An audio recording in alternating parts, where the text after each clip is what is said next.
Boston cut the Rockies 4 games shy of pulling off one of the game's greatest runs. Tonight, for many, the images and disappointment are still fresh as these two renew acquaintances. Colorado, Boston, next.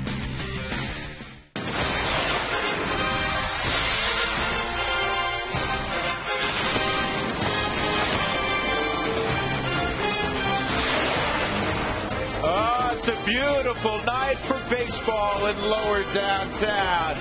And guess who's in town? The Boston Red Sox. They're playing great baseball. They're at 43-28. The Rockies 3 games north of 500.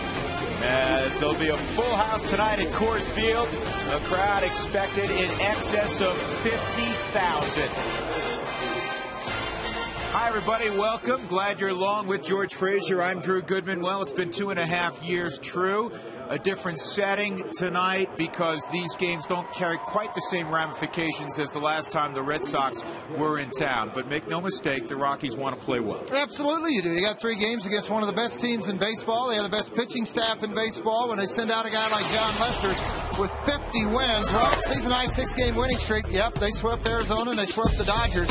10-2 so far against the National League and Interleague play. They've had games against the Philadelphia Phillies. They're half a game out right now. What I think is one of the toughest divisions has turned into one of the toughest divisions in baseball. Well, I don't think there's any question. It is the best division right now in baseball. You have 3 teams in the AL East playing above 600 baseball, including the Yankees and Tampa. More on the Red Sox in a moment, but it's time to check in downstairs with Jeff Houston. Huey? Well, hi, guys. It's what a beautiful night it is down here. But more importantly than that, the Rockies get somebody back in their bullpen tonight that's pretty special. And that man is Houston Street. You think about what he's been able to do last year, 35 of 37 in saves.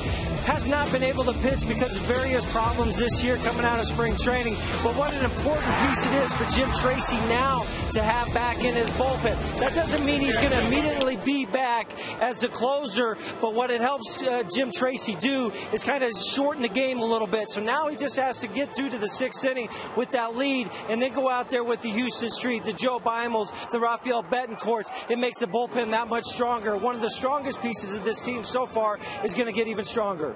Yeah, no question about it, Jeff. Houston Street, welcome back. Rockies and Red Sox getting ready. We'll talk about the starting pitchers right after this.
his first career start tonight. Upstairs again with George Frazier. I'm Drew Goodman. Starting pitchers tonight, George alluded to one, John Lester, one of the best left-handers in the game. And for the Rockies, another kid, another rookie, Yolis Chacin. He is all of 22. Well, you hope Chacin, too, goes out, and when he does take this job tonight, that he doesn't realize that he looks too much at the front of this jersey and the hat and realize it's just a baseball team and go pitch against that baseball team. John Lester is special. 50 and 18 in his career, the best winning percentage of a pitcher with 50 or more decisions since 1900. That's how good this kid is. He can be explosive at times. He runs a fastball up, cut fastball. He will pitch off of his fastball. Obviously, he pitched against the Rockies here in the World Series, 5 2/3 innings in that game. You can get the pitch count up if you can be patient with it. But if he gets you into the pitcher's count, you're in trouble. And he strikes out quite a few, more than a hitter in inning. Let's check in downstairs once again, this time with Alana Rizzo. Hey, Alana. Hey, guys, thanks very much. There are 10 players currently on the Colorado Rockies that were part of that 2007 World Series team. Troy Tulowitzki, of course, on the disabled list right now, but still very much a part of this team. And I talked to the players earlier today about the anticipation and the excitement here at Coors Field of facing these guys again. You know what? They're into it as well as the fans are and the media. But Billy put it the best. Ryan Spielberg's told me, you know what? The best way to quiet the Red Sox fans is to beat the Red Sox, guys. That sounds like a good plan. Alana, thanks very much. It's Text the Booth night, so get ready with the phones. Rockies and Red Sox. Got a nice ring to it. Come on back to Coors Field with us.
Is brought to you by Quest High-Speed Internet. Get blazing fast speeds that won't burn up your wallet. By E470, quick, easy, and available to anyone. Test drive it today. And by Ford Taurus, the all-new Ford Taurus. It's America's most innovative full-size sedan Ford Taurus. Drive one.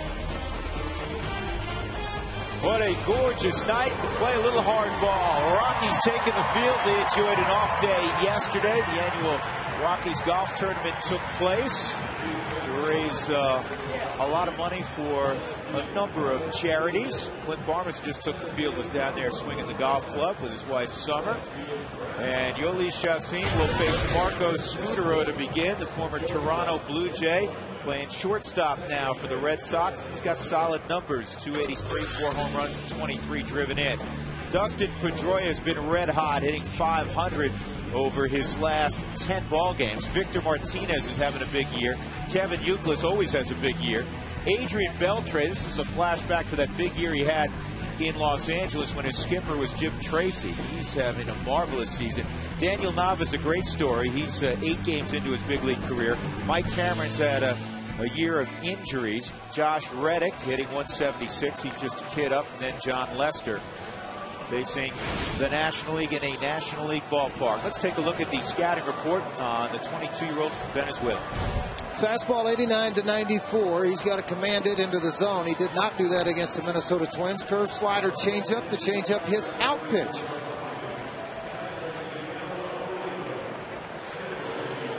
First pitch is brought to you tonight by Domino's Pizza. Text keyword pizza followed by a space in your name to 95323 to receive your Domino's special offer. And to be entered to win a pizza party for 15. One weekly winner will be chosen. Now the Rockies this year 6-3 in interleague play. George told you in segment 1 of our open that Boston is 10-2 along with the White Sox. That's the best interleague record this year. You go back to 2006, the Rockies are 26-7 against the American League right here at Coors Field. Now, Shashin should be ready for patient at-bats with their ball club. And the whole key with him, we've talked a lot about it, is fastball command, George. His ability to get the leadoff man in innings. He's at about 64% of the time. You'd like to see that above 70%. Most guys with winning records will be along that percentage. And that fastball at 95, overthrew it a little bit. It's inside 1-1. This is a club that scores a lot of runs. They lead the big leagues, in fact, with 390 runs scored. That is 79 more than the Rockies have scored this year. That's high, 2-1. Overthrew the slider a little bit at 83 miles an hour. Shashin has struggled here in this ballpark. 1-3 with a 617. Out on the road, pretty terrific. 235 earned run average outside of Coors Field. He's lost 4 starts in a row, but he has not a lot of run support. And if you field your position, you can take hits away sometimes. How about that? That's a wake-up call early. It's all about reaction, how you finish. If he falls off to the first base side too far, he doesn't have an opportunity on this baseball. A little self-defense catch.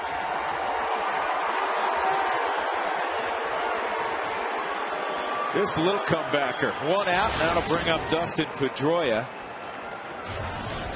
the pugnacious second baseman of the Boston Red Sox. He is a good player. Point something out early on Pedroia. He has pop in his bat, and it's not just fly balls he hits over the green monster. In fact, of his 9 home runs, 5 have come out on the road. On the ground, nice pickup by Nelson, long throw. How about that for the first play in your first big league start at a position you've played 5 times in AAA this year? Nelly making a good response on it. Take a look at that defensive glove. Here's the defense for the Rockies. Spilborghs, Gonzalez, and Hopp in the outfield. Nelson, Barmes, Herrera, Helton around the infield. And Miguel Olivo is doing the catching. 2 outs. And that'll bring up the switch hitting catcher, Victor Martinez. The Rockies will put a shift on.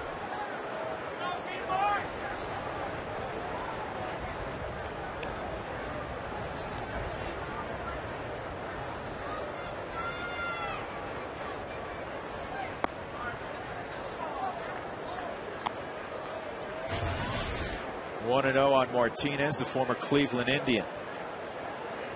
When you look up and down this lineup, and you check what these guys have done recently, George, it's no surprise that since the 3rd week of April, Boston is 20 games over 500.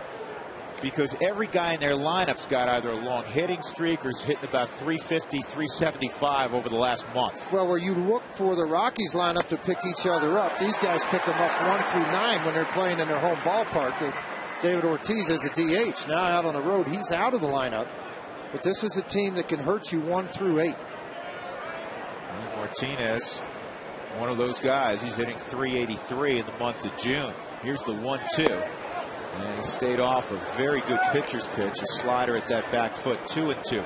George mentions Big Pappy, and you will see him in this series. The next 6 ball games on this road trip, 3 here, 3 in San Francisco. No DH allowed, but Terry Francona said he will see action. You don't want to sit that guy's bat for 6 straight ball games. Nope. Here's the 2-2. See you later.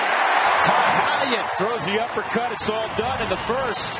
Good start with a little help from his own glove in that first inning. Yoli Chassin. We'll see the Rockies offensively against John Lester when we return.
And he will continue to get a number of starts with the injury to Troy Tulowitzki. He's 7 for his last 21, 6 for 12, in fact, on his homestand.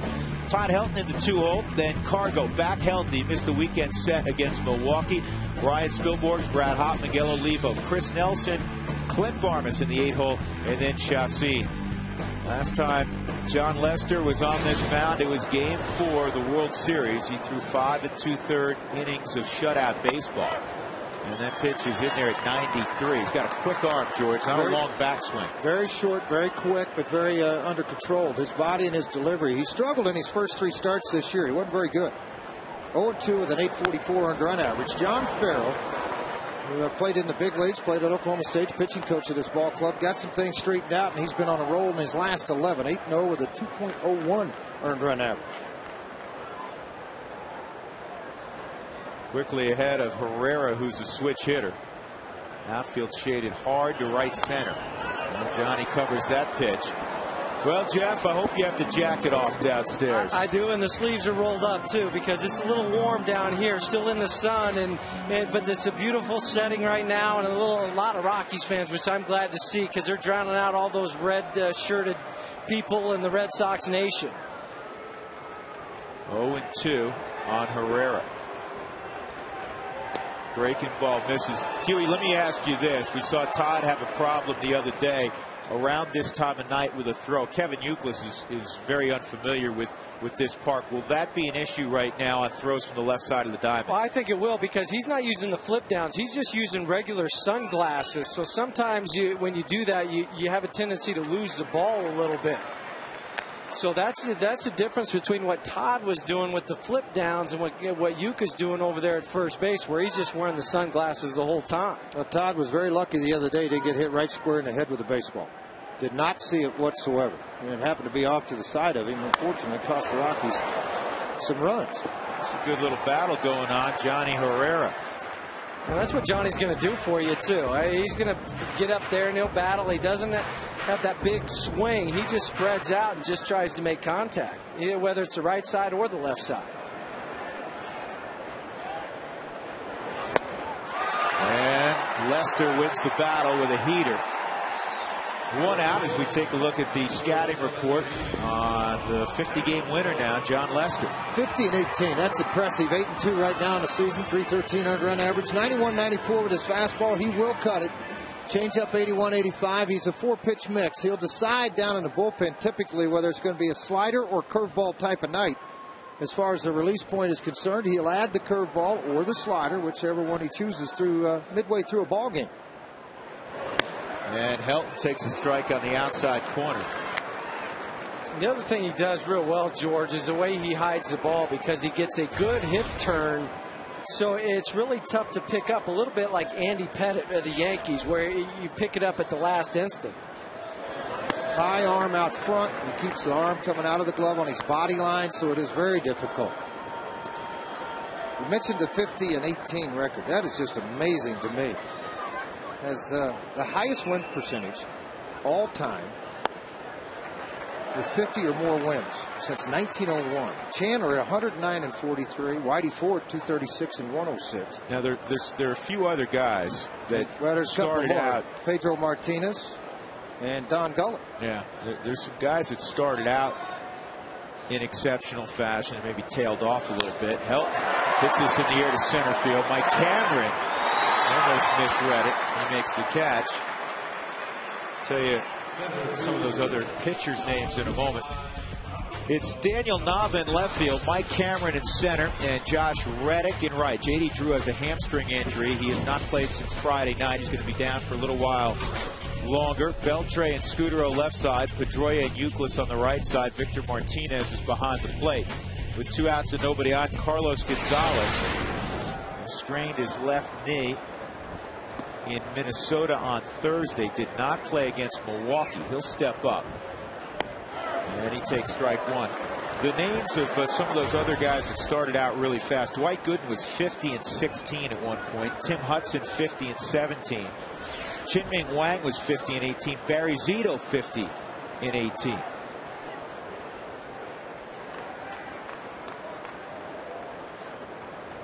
Gargo hitting .324 left on left.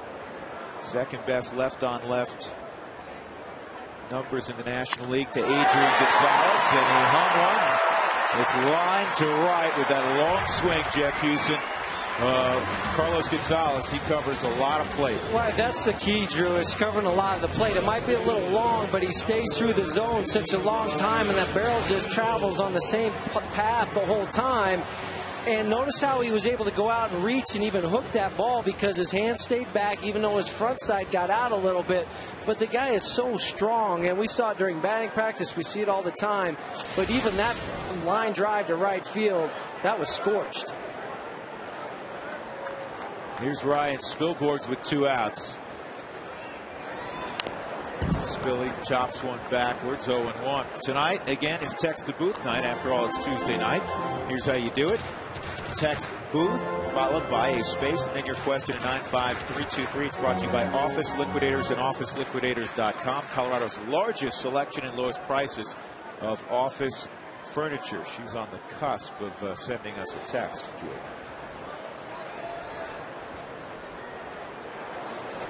Spilborghs is 9 for his last 21 against left-handers.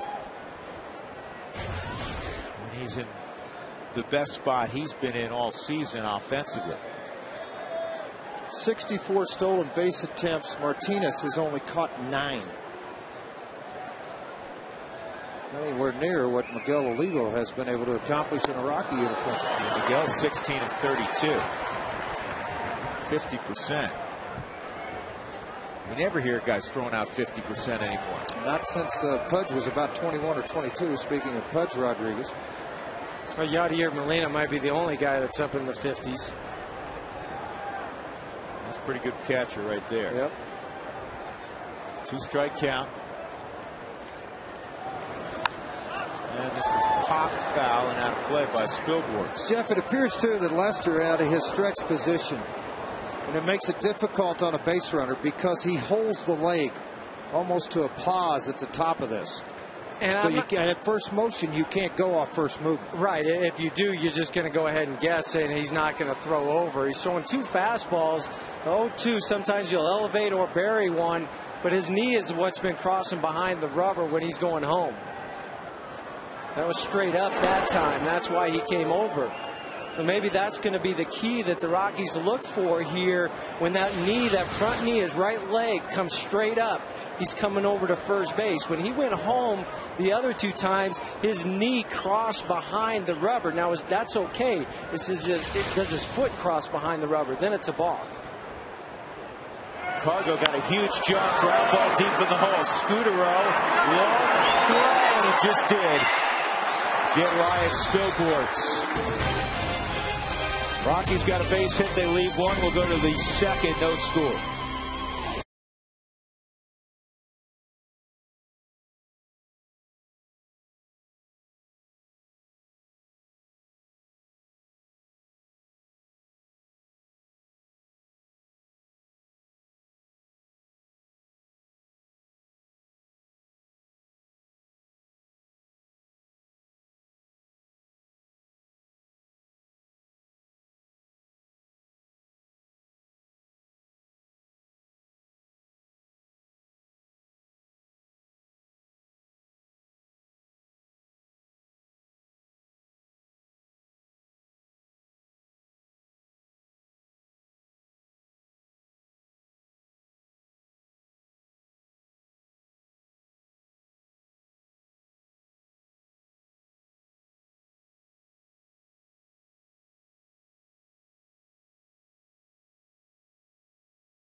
Huge for a young kid facing the Red Sox in front of a sellout crowd. Try to get through that 1-3 inning. 1-2-3 inning in the first inning. Now you come back up. You get the nerves out of the way. You realize that, hey, they just have a stick. They're just like everybody else. They may be a little bit better baseball player, but your stuff's pretty good, too. And to me right now, George, it looks like that ball's coming out of his hand pretty free and easy. There's nothing forced behind it tonight. Oh, that's 90, a dirty pitch right there. That thing disappeared. 90 to 93 mile an hour fastball with some sink to it. On the Hyundai cam, you'll see the late movement on this fastball as it dove down under the bat of Euclid. 0-2 on Euclid. Euclid is such a good hitter. He's a tough guy to strike out, too. Especially, Huey, when you consider it's a guy that hits 25-plus home runs a season. Well, yeah, he's not just that free swinger that we've seen sometimes like a Mark Reynolds type. He also is a guy that's very patient at the plate. He'll take a first pitch a lot of times and fall behind. That locked up Tom Hallion? I think it locked everybody up. Yeah, I'm not sure what Tom was looking for. Doesn't get any better than that. Well, a little bit of a high breaking ball. I think that's probably Hallion's not going to call that. If that was a heater, he may call it. But on a breaking ball that high up and then coming down, catching the top side, how about a hard fastball of 92 on the outer half with some cut to it. Euclid is gone. Adrian Beltre coming up. Let's send it down to Alana Rizzo for tonight's great Colorado Payback Sideline Report. Alana. All right, guys, thanks very much. Jim Tracy said earlier before the game that he'd much rather play games like this against a team with a winning record than a team that's struggling. The Rockies have 19 more games before the All-Star break, all against teams with a winning record, 10 of which are in their own division. He said it's a really great gauge to see how the team is performing. It's also a great way to see how you can position yourself for success after the All-Star break. To be the best, you have to beat the best, guys. Well, this is a tough stretch for the Rockies, but I agree with Jim Tracy. At some point in time, you're going to have to step up and start playing to the level you know you're capable of. Adrian Beltre, in his first season at Boston, probably has a cult following now in Beantown, the way he's played, 0-2. Well, such a Mike Lowell fan that city was of what he had been able to accomplish as a third baseman, and then obviously the injuries prohibited him from being able to perform at that level. They signed, get Beltre over here, and man, look out. What a year he's having. Here's the 0-2. See you later. Chacin has fanned 3 in a row. take a look at our Suzuki keys to the game. What do you have, Frazier? Well, yeah, I think one of them is going to be the big nerve side of this thing, a little bit of revenge, not to just show Boston you can play in your home ballpark. To realize they came in here and played pretty good baseball in the World Series and they beat you. But to show them, a lot of these guys, 10 of the Rockies still on this roster. Lester, of course, you're going to deal with him. Shashin and the nerves. So far, so good. Now stepping up is Daniel Nava, who got a great deal of national attention a little more than a week ago. In his first plate appearance in the big leagues, he strolled up there with the bases loaded and hit one out of the yard at Fenway. A grand slam. Where do you go from there, though? Right, Huey? I mean, what do you do? I mean, come on. I don't know. It's only downhill, right? Yeah, I mean, come on. Well, there's two guys on their roster that have done that. Jeremy Hermida, the former Marlin, did that in his first at-bat in the big leagues, hit a granny. 2-0 on Nava. Well, Kevin Kuzminoff from Evergreen also did it. That's right.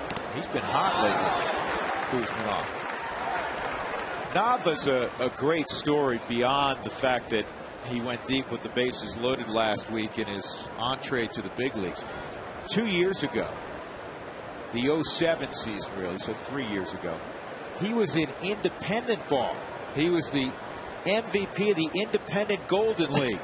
The Chico Outlaws. That's what those guys never want to take that uniform off, ever. Keep trying to get that opportunity. Well, we used to talk about Chris Post, formerly of the Philadelphia Phillies, an independent ball player. No score.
All right, let's revisit the 07 World Series if we must. The Red Sox hit .333. They outscored the Rockies 29-10. The Rockies' roll ended. Remember, there was a delay, several days off before that World Series. Boston played very well, and the Rockies, unfortunately, did not.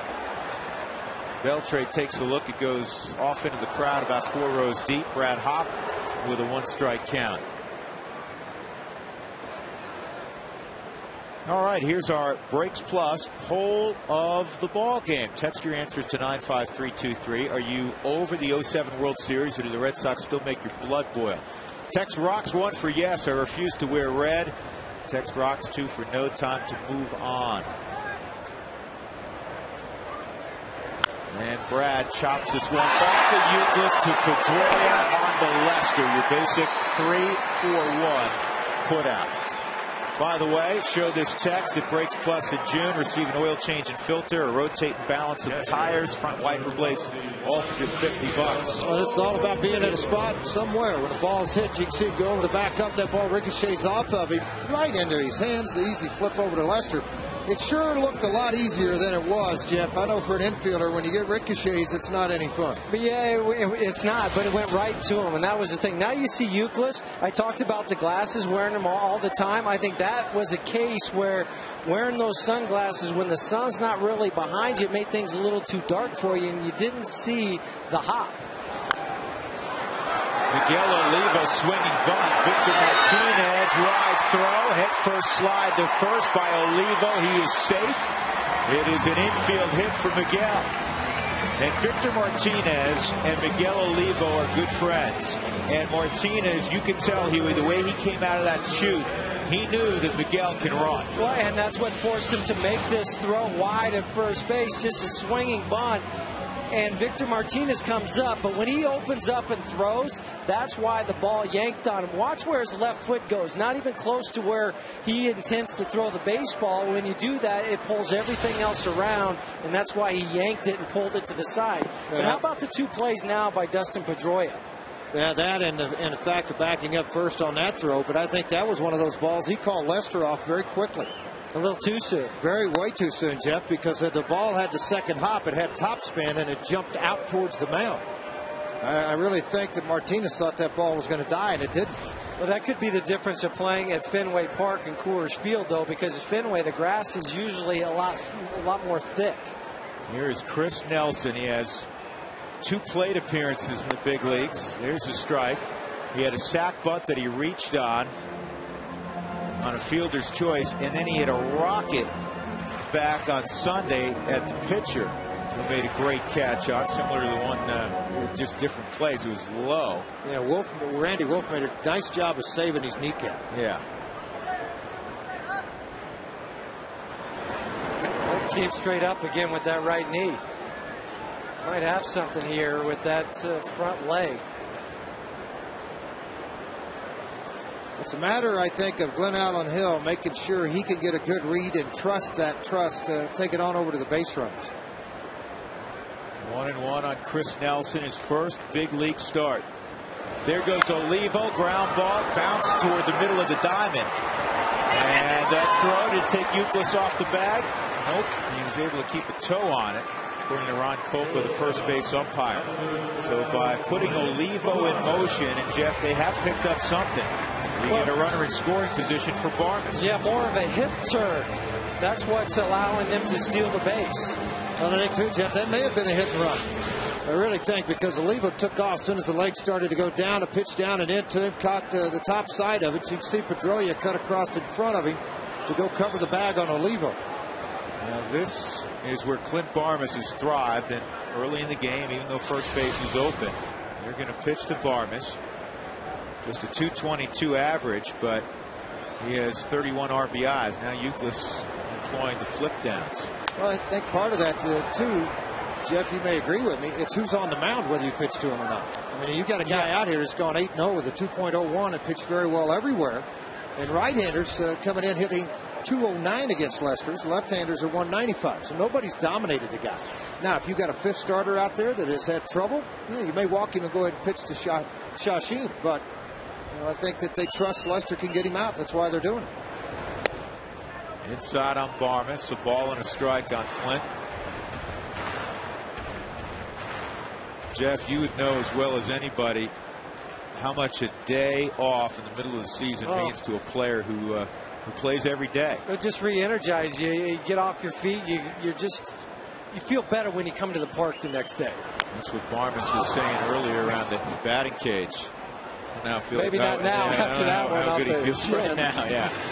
1-2. Hey, who wants tacos? Fans, remember, if the Rockies score 7 or more runs during any game, go to participating Colorado Taco Bell locations the next day between 4 and 6. Get your Rockies Tacos special only at Taco Bell.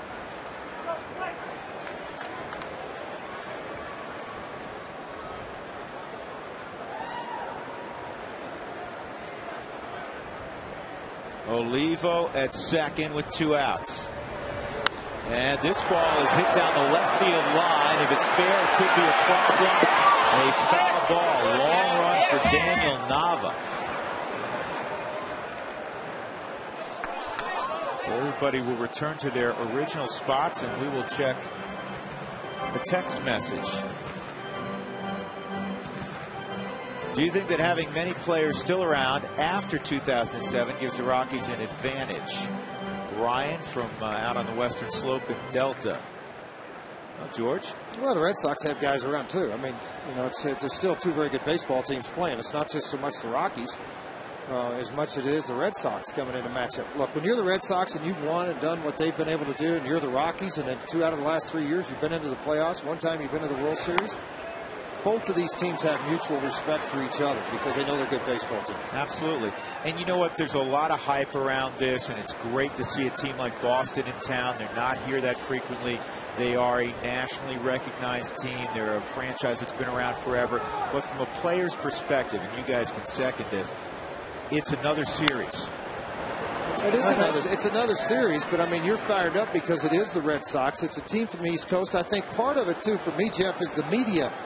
Because of the media input and all the headlines that they give the East Coast teams, Yankees, Red Sox, Mets, that when they do come into Denver, they come west and play an interleague play, it fires you up a little bit. It does. That bias really just eats at your craw a little bit and says, wait a second, we're a pretty good team, too. I know what Boston's doing, but you know what? At the end of the year, as you mentioned, 2 out of the last 3 years, we've been in the playoffs as well. That's what gets you more than anything. And maybe if it was 2008, but there's been so much time since 2007. I just don't buy that whole, oh, they beat us in the World Series thing. There's Terry Francona, 6th year now as the skipper in Boston. And he has been in the postseason every season. And the aforementioned 2 World Championships. And Lester strikes out Clint Barmas with Olivo at second. So we'll move on to inning number 3. A couple of bagels up on the scoreboard.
One Marketing Solutions business results, June 22nd, 1993. 45-year-old Carlton Fisk calls it a career after catching in a record 2,226 games. In all, Fisk played 24 big league seasons, the first 11 with the Boston Red Sox. Let me tell you, when he walked out of that thing, out of that Red Sox uniform, there was some ugliness attached to it. And they've made up the mended the fences, and it's good. The famous home run down the left field line. That's one of the many other famous indelible images in the history of this grand game. Pudge trying to keep that ball fair, and he did. And the first Pudge, too. The original Pudge. Yes. So the second Pudge, he was a pretty good player also. Yeah, they're both real good players, but there's still the first Pudge and the second Pudge. Here's Mike Cameron, and he fires at the first pitch, fouls it off the end of the bat. It's 0-1. But one important factor that's going to play into the third base position tonight with Nelson over there not playing at all at the big league level is Richie Dowd. How he sets the defense, because he's going to go out and get into a position. And that's what Richie's told him. You go get set where you're comfortable, and we're going to move you left, right, in and out, depending on who's at the plate. Jeff, let me ask you, because you were by trade, a shortstop, but you played all over. When you went over to third base, how awkward was it? Because you really can't pick your hop. No, that's the biggest thing you have to learn is you can't charge every ball. At third base is one of the few positions that it's okay to go ahead and take a drop step to get a little bit better angle. And that's one thing that Chris will have to understand. Well, he's got a chance here. It ends up in left field. That was a difficult chance. Mike Cameron on an 0-2 pitch hooked a low line drive, and that's the first base runner for the Red Sox. But that's where he can understand, you know what, I'm playing third base. I can go ahead and stay in front of this, knock it down, and let it drop right there and still be able to throw him out. I realize it was an in-between hop, but that's a little bit of that unfamiliarity of playing third base. Jeff, I don't know. I think the sun might be in your eyes. That ball was scorched. I ain't getting in front of that thing for nothing. Well, you know what? I understand what you're saying. Oh, yeah. You got to take that off the chest if you have to. Josh Reddick takes low, ball one. Well, you know what? I think, too, though, Jeff, that ball hooked on him. That's the other side of it. You know, it wasn't like a straight line drive. It was like a hard slider on a shin top. That wasn't much fun for him.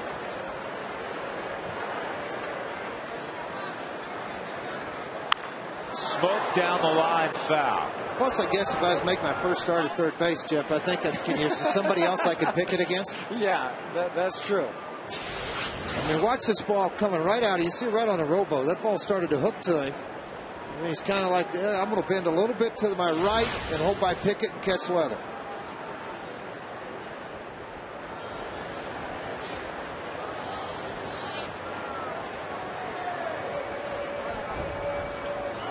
Runner going. Olivo's throw to second. Plenty of time. Good night, Mike Cameron.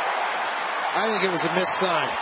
Jeff, I saw him look back to second base twice. Yeah, I would agree. I mean, back to the home plate area twice. I would agree with you, George, because you're not going to run. I know Mike Cameron at one time had pretty good wheels, and he does out in the outfield. But as far as stealing bases, it just wasn't a real good jump, easy throw for Miguel. It's off to his left side. All you have to do as a shortstop is wait for the ball. I mean, he's looking the whole way. To me, you're right on, George. That's a hit and run that was missed somewhere along the line. And now the first favorable count for an offensive player with Chacin out there. It's 3-1. Olivo runs out to meet with him. John Farrell's the pitching coach. DeMarlo Hale is the bench coach. Dave Magadan, he was a good hitter. He's the hitting coach. Tim Bogart third, Ron Johnson at first, and Gary Tuck's out in the bullpen. Terry Francona had his good friend Brad Mill next to him for a long time. Mills is now down in Houston as the manager of the Astros. So Hale takes over on the bench next to Terry Francona, and he was just to the left of our screen a moment ago. On the ground, through the hole, base hit.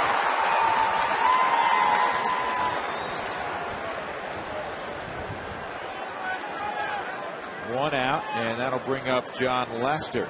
Will also take us to our Excel Energy fun fact.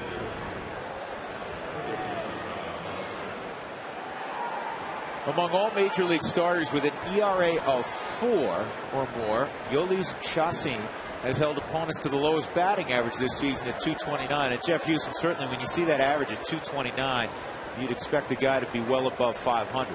Well, and that's the thing that's encouraging. I mean, yeah, you look at the ERA, you look at the one-loss record, 3.6, but to me, he's still a difficult guy to hit against because he's got less hits and innings pitched. Strikeouts are right up there with the number of innings, so you know he has the stuff. It's just a matter of the third time through the lineup. How does he handle those guys? Well, that's been a little bit of the problem. That's where he's given up the runs. 5 runs in the 5th, 9 in the 6th inning. Lester, he didn't even know he bunted it. Did you see that, Huey? Yeah. I think what he did is he stuck his bat out there and hoped that it hit it. Well, it did. And the sacrifice gets Reddick to second for Marco Scudero. Dropped the head of the bat down and goes, excuse me. Well, on the Hyundai cam, you're going to look at it. I mean, it's like he's trying to move out of the way to keep from getting hit, and he threw the bat in the way of it. That's a pretty good description, George. So Scudero, who lined right back at Chacin beginning the ball game, will come up with 2 outs. Rockies had a 2-out runner in scoring position situation last inning, and Lester was able to strike out Barmes after a lengthy at bat. Now Chassin will try to get Scudero. 322 average with runners in scoring position. Good stop. 1-0 on Scudero. Do you think the lack of a DH will be a big issue for the Red Sox in this series? Go Rockies. That's Jen from Colorado Springs. Well, it takes Big Pappy out of the lineup for at least probably 2 of the 3. I'll say they were 6-0 when they were playing in their home ballpark against Arizona and the Dodgers. So time will tell as they play here in Colorado and then head to San Francisco. All I know is I was talking to Terry Francona before the game. He was lamenting the fact that this hurts them more than anything, not having Ortiz in the lineup. Well, it hurts them more than it does the Rockies because the Rockies pitching staff used to be all the situations as a hitter. These guys don't slug bunt. Very rarely do they sacrifice till late October.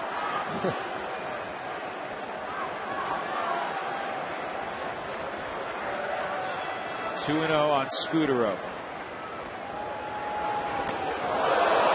3-0, and now Levo. 2-0 changeup, 82 miles an hour. Go back out. Just worked under it, floated it. Try to let your wrist get flat on this and try to rotate too quick, and your arm and body gets out from underneath of you. You're going to see a lot of tail and fade on the baseball.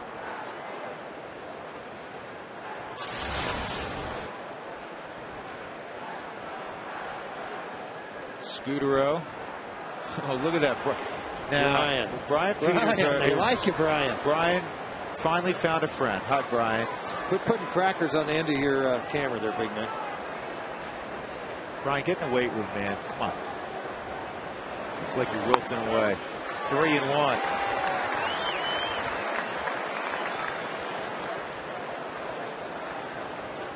You go another fastball here, George, with Scudero and Pedroia on deck, or the hard slider? I'd like to challenge him with a hard slider, but just because of Pedroia's history with me, both very good hitters. Well, he went fastball and he missed up high. So now there's runners at first and second. 2 outs for Dustin Pedroia. Well, the problem, again, this is something Jim Tracy's fought with Chassin the whole time, and that has been fastball command. Working ahead in the counts. He did it very good in the first 2 innings and then started to trail off here in the 3rd.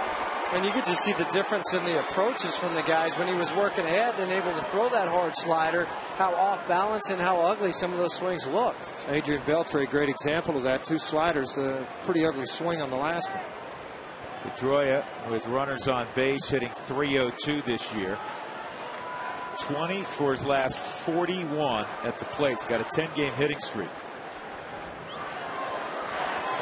Well, these are the outs that you have to get, because when a guy like a John Lester's on the mound, it would be most unusual if you're going to put a lot of runs up against him.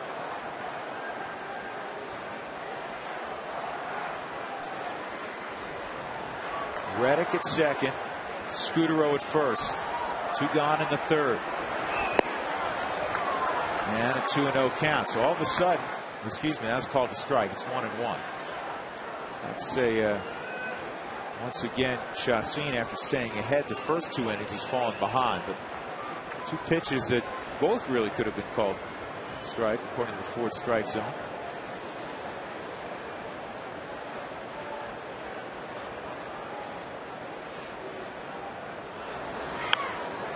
Good pitch.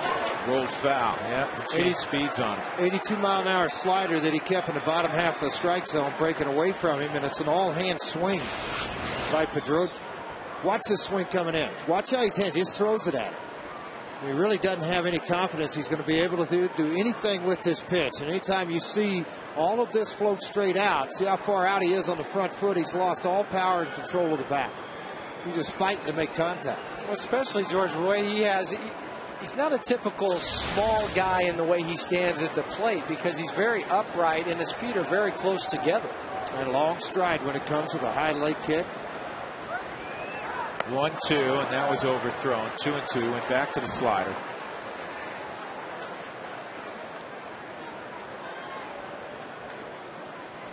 Well, Pedroia's already been a Rookie of the Year. He's been an MVP of the American League.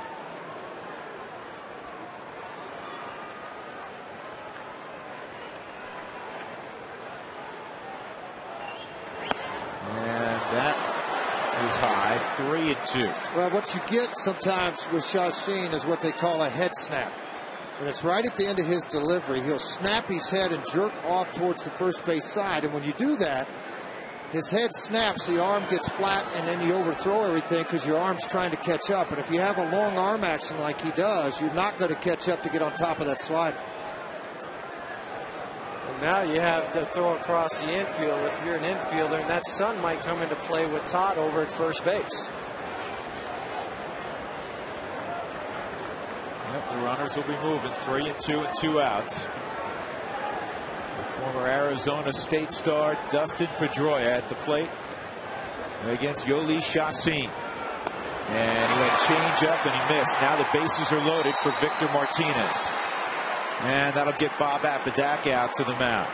So Miguel Olivo was the acting pitching coach on 3 occasions in this inning alone. But now Apodaca will go out. Well, let's look at what we're talking about in his delivery, and it's pretty simple to see. Watch the head up on top as he starts to go to the plate. As you roll this, and you'll see right out as he gets right about here, see that snap, this head snapping this way, so then that causes this elbow to drop, and when it drops, you're going to work under it, and you can't catch up to it. George, is this one of those situations where you got to trust your stuff? I think it's a situation where you go back to where you're comfortable because it's early in the game. You've got a very productive hitter at the plate. Go to your windup. Well, a reminder to repair that chip in your windshield. Call Safelite Elite Auto Glass 303-287-5000 online at safelite.com. At third base is Josh Reddick. He's singled. Marco Scudero at second. He just walked, and Dustin Pedroia just walked. Bases loaded. Think about this. With 0 or 1 out, they've hit 188. You get 2 outs on the board, and they've hit 353. It should be the other way around. Well, Victor Martinez, a career .299 hitter. And that's nowhere near the vicinity of the strike zone. And again, he went with the changeup. Well, the other thing you have now, too, think what happened the first time up. Martinez was up to bat. You were able to shift your infielders around and have the shift on them. But now when you have runners at the second and third, you have to keep Chris Nelson closer to third base. Clint can't slide over to the other side of second base. So it really works into Victor Martinez's hand right here. And now it's 2-0. And he has missed badly all of a sudden. Well, he's starting to get carried away a little bit. 11 pitches get through the first, 12 in the second, 25 here in the third. And 2 outs and 2 balls on a very good hitter. Jim Tracy, I mean, you've made the 1 trip. The problem is you don't want to let this thing get carried away with 1 big base hit. But as a manager, you got to be careful how you run your bullpen. Playing 6 straight days against very good baseball teams. Here's the 2-0. That's exactly why I said, in my opinion, I would have gone back to the windup to where you're a little more comfortable as you were the first 2 innings. Now, this is a patient club. They're second in all of baseball in on-base percentage. And you don't hit your way simply to a high on-base percentage. Jeff Houston, as you know, that's the sign of a team that's also patient. It is, and that's why they're such a good hitting team, though, because they work themselves into these 2-0, 3-1, 3-0 counts. I think most veteran teams do that. You know, I didn't like the first pitch of the sequence. This guy's got a plus fastball. It's got movement. He's had sink to it and some cut to it. Well, I think that conversation took place with Bob Apodaca and Olivo, and they said, all right, we need a strike. What pitch do you think you could throw for a strike? And it was Chachin that told them, I want to throw a changeup. 3-1, that's there, 3-2. I'll tell you, it'd be a huge momentum lift if you're able to sneak out of this thing with the amount of pitches you've thrown to get out of this. Fastball, outside corner, backed off the velocity a little bit, but added a little bit of movement to it. George, this where don't try to make a super special pitch. Just make a pitch. Hey, it's not the 9th inning with 2 outs. It's the 3rd inning. The joint is jumping already. 3-2, 2 outs. Bases loaded in the 3rd. And it's on the ground to second. Salcine will work out of it. And the crowd stands and roars their approval.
A better 3G experience. By Brakes Plus, a whole lot more. By Dex One Marketing Solutions, business results. And by Larry H. Miller Nissan, driven by you. Yoli Salcine will lead things off against John Lester here in the bottom of the third inning. His pulse still racing after loading the bases, but he was able to get Victor Martinez on a 3-2 pitch to ground to second. We have a special guest this inning, big baseball fan, native son Tad Boyle, new head coach at the University of Colorado in basketball. Congratulations. Thank you, Drew. Can't tell you how excited I am to have this opportunity. Well, I know you're a native son and you're a big Rockies fan. I am, yes. So yeah, the Montfort family was good to me while my 4 years in Greeley, and so I became a Rockies fan when I came back to Colorado. Good deal. And roots here in Colorado naturally, and a terrific career as a Jayhawk. And you've climbed the coaching ladder, Wichita State, UNC, 25 wins last year, and I know Buff fans are excited about what you have in store. Well, I've definitely paid my dues, there's no doubt, and I've worked hard for this opportunity, and I feel like it's an opportunity of a lifetime for me where I am in my career right now. But to be the head coach at your home state school, I mean, when you grew up here and played your high school basketball here and coached high school basketball here is a dream come true. No question. 1-0 count on Johnny Herrera, who had a long at bat in the bottom of the first inning, fouled off a number of pitches before striking out on a heater. Shows bunt, doesn't offer. It's 2-0. Well, you like guys, young players with poise, and you're going to have one hopefully in a point guard next year. I had to sit out and watch Shannon Sharp. This young man is not overwhelmed for a young player. No, he's going to be a good one, isn't he? He takes a strike, 2-1.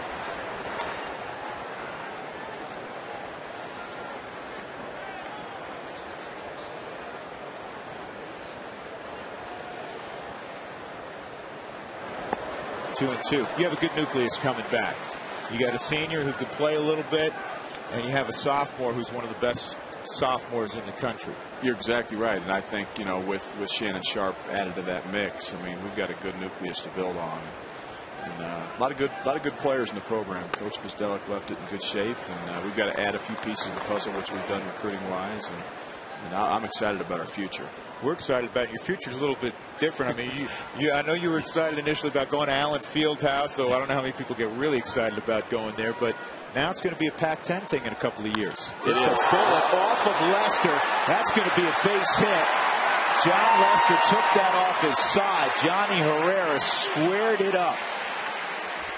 And now you'll get the training staff and the manager, Terry Francona, to the mound to check on Lester. Well, obviously you get hit because he's going to turn to the third base side. So as he starts to turn away from it, it catches him in the rib cage on his throwing side. So that's the other side of it that you're going to have a lot of concern about. And then he ricocheted off the side to his glove, but he didn't even react. He just kind of started to walk around the mound a little bit. You know what, guys? I think that might have just got him on his glove hand when he tried to reach behind his back to get that ball. Because they're really looking at his hand and his wrist on his glove hand. That's where the concern is right now. Amazingly, on replay, as they look down at the truck again, you're going to see Jeff's 100% right. It just caught the glove. They probably got a little flesh, Jeff, don't you think? Got some of the wrist. Yeah, and that's why he's mad, just threw the rosin bag down hard, because you can see pitchers do that a lot. They'll reach behind them, try to barehand the ball, or reach back with that glove, and that just smoked him right off the wrist, right above his glove. So with one out, Johnny Herrera at first base, and Todd Helton, who hit a fly ball to center field, will step up. Helton in Game 4 of the World Series against Leicester was 1 for 3, doubled off him. Go ahead, Jeff. No, I was just going to say real quick about that move. It's 3 times now he's just come straight up throwing over. So, yeah, I mean, in one of these situations where he comes straight up, he's going there. When he turns more, that's when he's going home. So that's the thing that you're going to look at for your first baseman or your base runner and your first base coach. What happens with that front side? Is he going to turn too much to go home? Well, they've already tried to run twice on Lester, and both times. I think they got it figured out. Yeah, absolutely. Both times the runner got huge jumps. The ball was put in play, so we didn't see the result of it. That's what Jeff Houston's looking into right now. It's very similar to what Kevin Youkilis has to look at. Helton waves at that one. It's 0-1. Drew Goodman, George Frazier upstairs. Jeff Houston, Alana Rizzo downfield level, and Tad Boyle, the new head coach of the University of Colorado, has joined us for this half inning.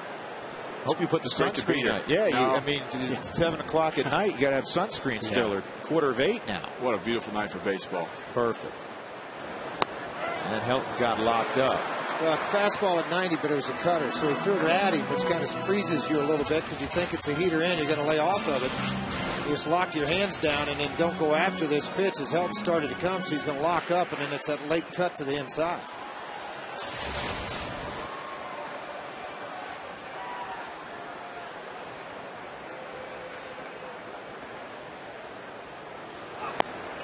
Down low, 1-2. What are some of the headline games non-conference for you guys this year? Well, Drew, we've got 2 home games. We've got Colorado State, big in-state rival, obviously coming in, and Oregon State, who we went there last year. So it's kind of a preview of the Pac-10 a little bit there. Those 2, and then we go to San Francisco, and we actually have a return game to Harvard on the East Coast. So we go to both coasts. And, good non-conference. We still got to add a couple games. Yeah, Helton rolls into a 5-4-3. Todd, I know you want to get back with your family. Thanks for dropping by. We'll see you plenty out here on FSN once the hoop program kicks in. Absolutely. Look forward to working with you guys.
hit .352 back and had 93 games before he was gone to the big leagues for the Montreal Expos. Of course, the Denver Bears was the Montreal Expos, the AAA team. There's another connection there. You guys were talking about Brad Mills earlier. That was the third baseman for the Denver Bears. Of course, when Francona became the manager of the Philadelphia Phillies, he took Brad Mills with him to be his bench coach. The same thing there for the Boston Red Sox until Houston hired Brad Mills as their manager. So a little bit of a Colorado connection where Terry Francona's career started, guys. Yeah, a lot of good baseball men. Terry Francona and Jim Tracy have the utmost respect for one another. In fact, Francona was saying before the ball game he doesn't know Tracy all that well, but he said Brad just raves about him, as we all do. That's a strike. 2-2 now on Euclid.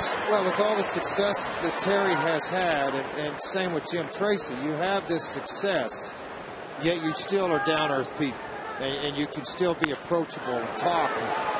That's a pretty good pickup by Nelson. And Helton shading his eyes. You know what, Huey, described that on both ends because it was great on both ends. Well, I talked about it, making a drop step at third base every once in a while. Well, this is what Chris Nelson had to do over at third base. He's down in the position, takes a drop step to get that better angle, and then he sets himself and throws. Now, Todd, when he puts those glasses down and that ball starts to come over there, we saw what happened the other day. That time, he just put his glove up there where he thought the ball was going to be.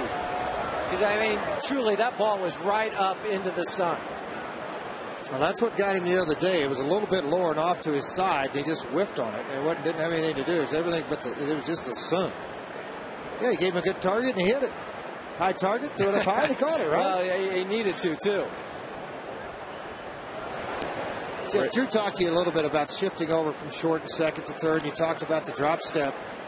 I think the one thing about it, it's just kind of a hit or miss deal, because your reaction time is so short when you're 95 feet away versus 125, 130 feet. Well, and the other thing, too, is you really can't track the flight of the ball. From shortstop or second base, you can watch it out of the pitcher's hand all the way to the plate. But at third base, because you are closer, what you do is you start to watch the pitcher in his motion. And as soon as you think he is going to let go of the ball, you've already shifted towards the hitter's zone.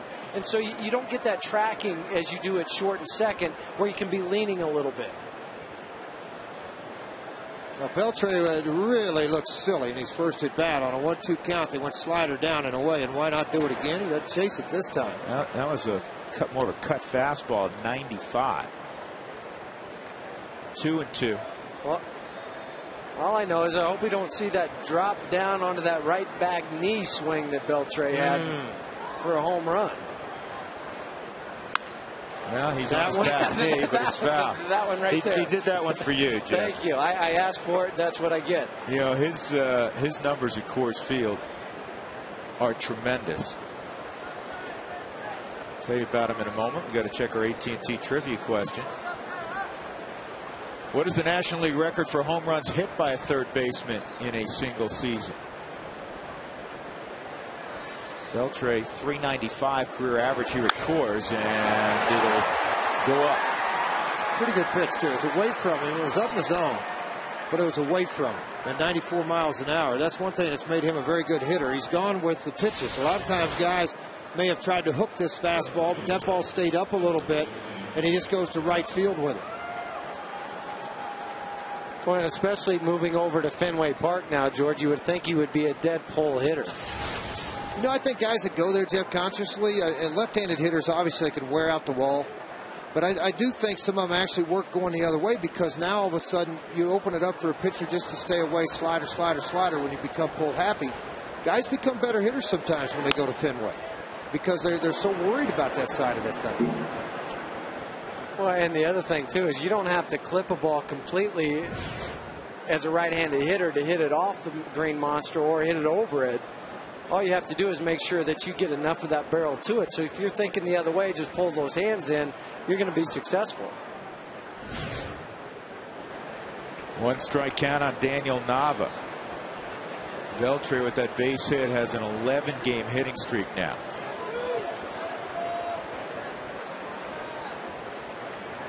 And this could be two.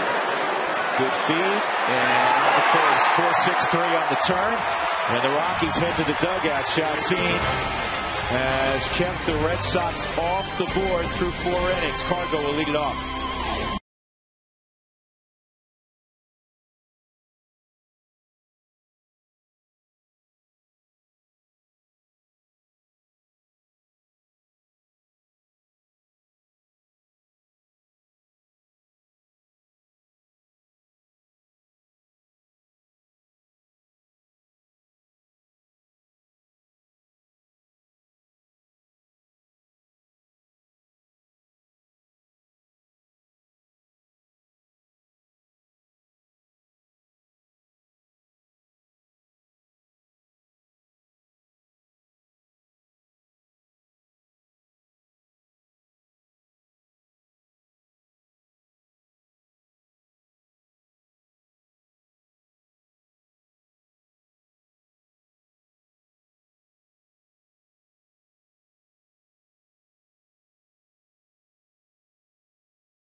With the Red Sox. Thursday was originally an afternoon game. It'll be an evening affair. And then the Rockies head to Anaheim to take on the Angels over the weekend. And then interleague play will be over. And the Rockies will continue on about an hour and a half to the south in San Diego against the surprising. Every time people say the Padres now, you have to preface it with surprising.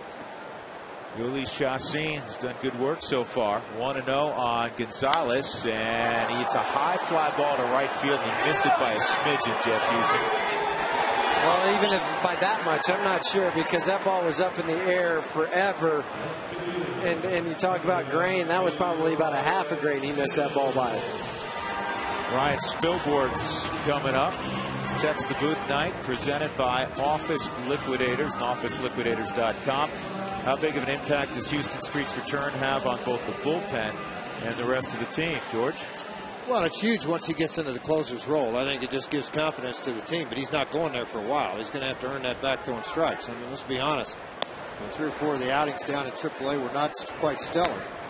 And once he comes out of the bullpen and works in the 6th, 7th inning and work his way back, and he said at the paper today, I want to earn the spot back. But the door may be ajar just slightly more after Manuel Corpus, who's been so good this year, struggled over the weekend. Well, it's not fair, I don't think, to run him out there in a situation in a 1-run ball game, first time out, and say, here, go save it for us.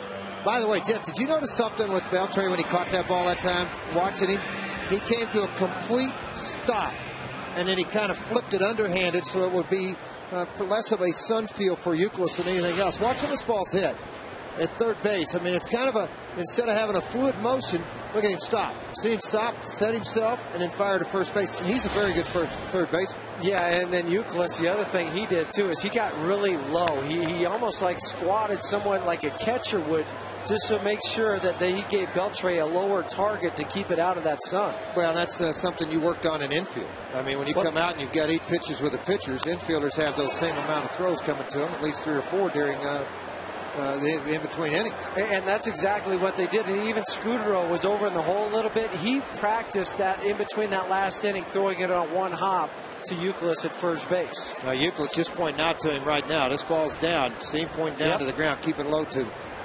Go ahead and bounce it. That's okay. Hey, look at the, I'm sorry, Drew. Go ahead. 2-1 on Brad. The Mika hit zone on Hop. Mika, it's not how you're covered, it's how you're treated. See, Brad's a little bit difficulty on that ball away about Peltier at 227. The hard slider down and away. This ball, he loops into the outfield down there in the back to lower half of the strike zone. Oh, broken bat, too. Well, happy 31st birthday, number 11 as well. Dad's here at the ballpark. That's right. Brad 31 today. Miguel Olivo had an infield hit. He'll step up with 2 outs. Rockies have had a single in each inning against John Lester. 3 hits in this affair for Boston, all singles as well.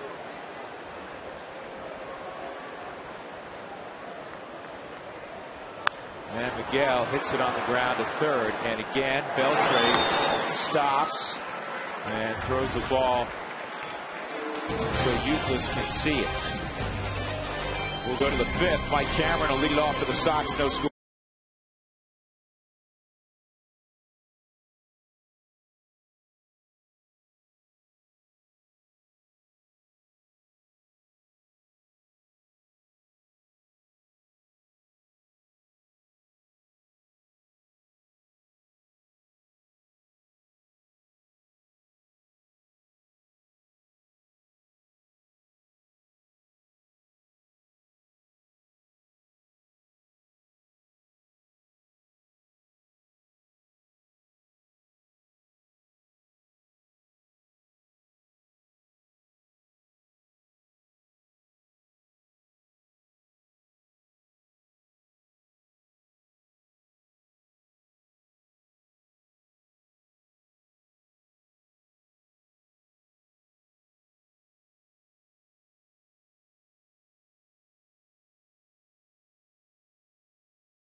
And by Steel and your local Steel dealers. For a location near you, visit steeldealers.com.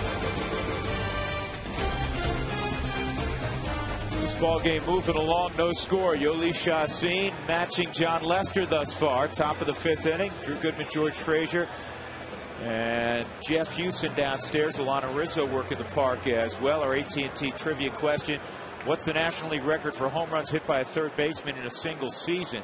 And the answer is the Boston Red Sox third baseman Adrian Beltre hit 48 for Jim Tracy in 04, matching Michael Jack Schmidt, the Hall of Fame third baseman of the Phillies, who hit 48 back in 1980. And honestly, offensively, that was a year that Beltre went nuts, and he ended up signing a big deal afterward with Seattle. Hit well over 300. This is Beltre's best offensive season since 04. Here's Cameron, and the fastball's down low. Mike had an 0-2 base hit, kind of a sharp line drive, one hopper past Chris Nelson at third.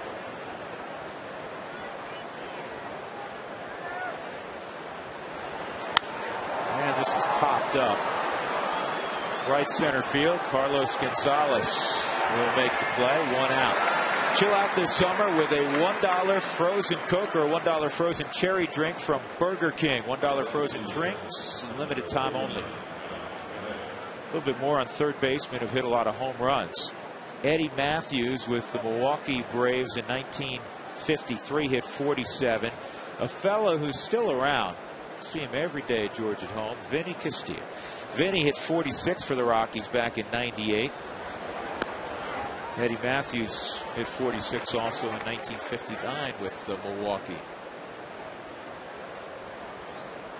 Josh Reddick had a single his first time. He looks at a curveball. It's 1-1. Shoot, what was it? 2004, Vinny came back here. 2005, hit 35 home runs. Drove in over 100 runs. He had another big year in Colorado in his return. The years, George, as we get older, they start to escape. They do? Yes. Just trying to catch up with you. 1-2, and this is another chance for Cargan. 2 outs. That'll bring up John Lester. Let's take a look at tonight's Quest high-speed pitch.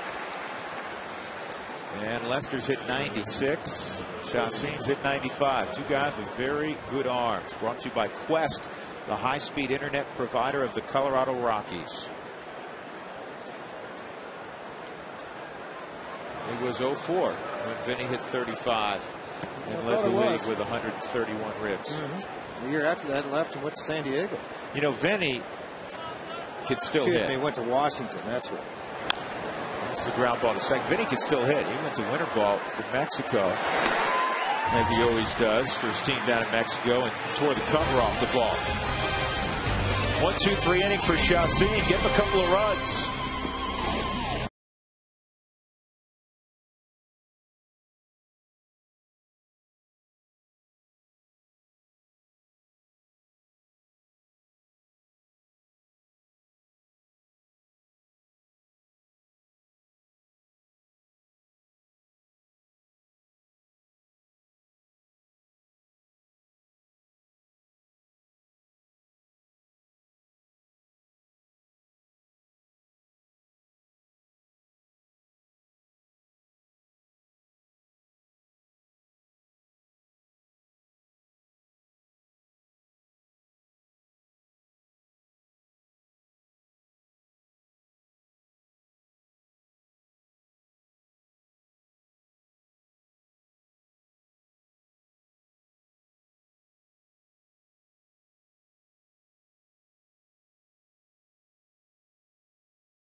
They played at Fenway. They're taking 2 of 3, and then in 04, they took 2 of 3 here. Unfortunately, when they wanted to win the series the most, they were unable to in the 07 World Series. And there is the affable David Ortiz. Big Pappy. Loves playing the game, doesn't he? He really does. He's got his little boy with him, his little 5-year-old, and he's going to be a big kid also. Well, you know, that's, again, we talk about all the different Rule 5 picks. That was a pretty good one, too. I'd say so. You know, he started, I asked him tonight, I said, when did it all come together for you? He said, well, I felt like I just needed at bats. He said, Minnesota gave me 4. He remembered the number. He said, I got 417 at bats my final year in Minnesota. I hit 20 home runs. He said, you know, look at over a full season. He said, that's 30 and 100.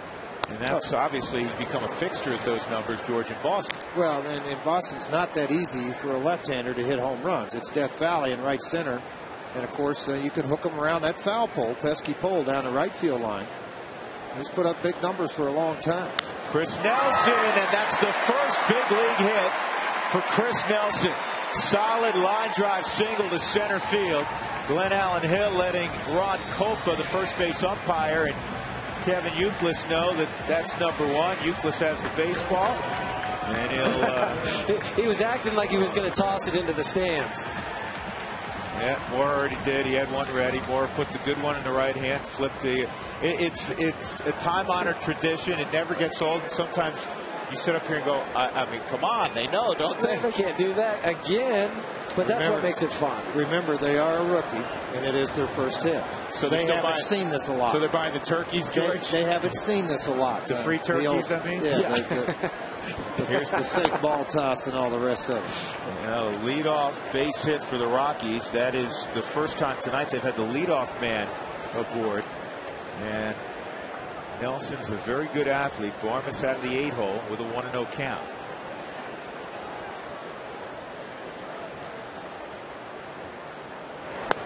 Tell you what is even more special as we watch Chris Nelson's first big league knock. Mom and Dad are here in the ballpark. Oh, and how sweet it's got to be on the Hyundai cam. Ball down away from him, just squared the thing up, stayed right on it. It's a very good swing. He's turned himself into a baseball player. He was a very good athlete, and I think he took the game for granted early on in his minor league career. He came with a whole different attitude this year to spring training, and won the praise from not only Jim Tracy but the coaching staff and the organization that he was here to prove why he was a #1 draft pick. And he was pretty high #1 draft pick, fellas. He was drafted 9th overall in that 04 draft. On the mound at 96 miles an hour coming out of high school. And of course, that was Tommy John surgery. Told me tonight, he said the elbow is fine. Has not had an issue with it since he had the surgery. Tell you what, Jeff, he's out, you know, for a kid who's playing his first games at the big league level. He's got himself a considerable lead against the left-hander. Well, and that's why being a good athlete helps, because you're not afraid to get out there because you know you have the quickness. Just read it. If he comes over, you can dive back. It's just a step and a dive. Yeah, but isn't it very important, too, that Glenn Allen Hill, when they come in with the base stealers and getting on, saying, guys, they're seeing the same thing you're seeing, Jeff. When the leg comes straight up, he's coming. When you see a little bit more hip turn, he's not coming. Well, and that's the whole key to it, is to have a game plan. We talk about game plans out on the mound, out on the field, at the plate, but you also have to have a game plan as a base runner, and that's where studying pitchers really helps. 3-1, and it is bounced foul. 3-2 on Barmas. And also, Jeff, I would assume he's saddled up next to somebody when in the first inning, Carlos Gonzalez was at first base. And then in the fourth inning, or excuse me, in the third inning, when Johnny Herrera was at first base. Oh, sure. You say, what does it look like? Because we talk about as hitters, what does it look like from the pitcher? Well, it's the same thing over at first base. If he comes straight up, he's coming over. Be wary of that. There it was, coming straight up. He came over. Do you put him in motion here, or you're fearful because Barmas does strike out? I'd go ahead and put him in motion, but just make sure that you see that hip turn before he goes, and you just hoping that Clint was able to put it in motion. You know what? Sometimes when your offense isn't really clicking, let's go ahead and start some things, get runners in motion. He's going outside, ball 4. And boy, this sets up nicely for Chacin. 2 on for the Rockies for the first time tonight. Nobody out, and hopefully Chacin can move them along. Good at bat for Barmas. Part of the National League game that the American League doesn't practice a whole lot. That's why you have a huddle on the mound on who's going where. There's just not a lot of sacrifices to late games in the American League as far as coverage of what you have. George, during spring training, would you, when you were with an American League club and you played in both leagues, would you seemingly work less on bunt defense? Absolutely. Because guys just didn't do it. It's a home run place. I mean, everybody in the American League all swings the bat. Until you got into that 8th and 9th inning in a 1-run ball game and you're at the bottom of an order and the guy's not going to be a big swinger of the bat, then yeah, maybe he's going to bunt, but you just don't work on it that much.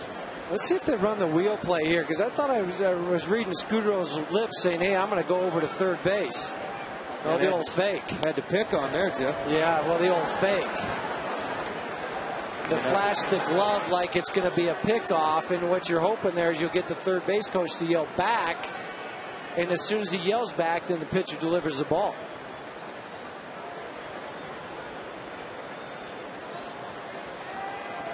I think the other thing plays into this a little bit, too, is the fact that, quite honestly, Chacin has not swung the bat well. He's got 1 hit in his big league career this year, and he just hadn't swung the bat well. So in Francona's mind, he's thinking, you know what, I don't think they'll put the slug bunt on. I think it's going to be a straight bunt situation. And the other thing too is Euclid is a very good athlete, can move at first base because he was a former third baseman. So he's not afraid to come in and try to get the guy over at third base. The good thing about it is you have good speed out on the bases. Chelsea had a good pitch to bunt there. Getting the barrel out, huh? No, he's not. Watch where he has the barrel right now, and then watch where he drops it too. Well, so you just lose the barrel. Well, you don't jab at it either. Yeah, but he's jabbing out at it. But the angle is the wrong 45-degree angle. Instead of being up, that one's heading down. Go ahead and bunt it hard to third base. Make the third baseman field the baseball. Yeah, I think that's a great choice. I don't know that he's capable right now. He's thinking more. There it is. Down territory. And Chacin cannot help himself. And with one out, Johnny Herrera will come up, who singled off of John Lester. Hit a line drive off the body of Lester in the third inning.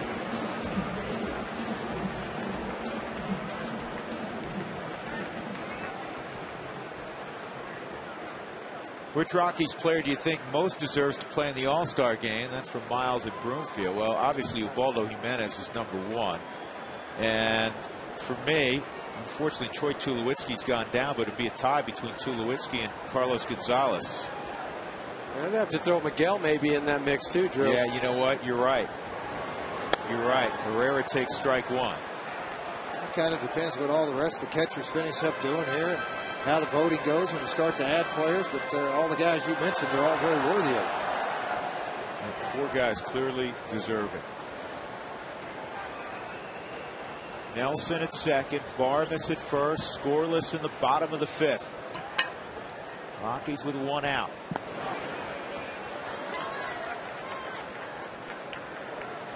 Lester has won 8 straight decisions after a rough start. The 8 straight victories tied for best in baseball this year. Carlos Silva has won 8 straight.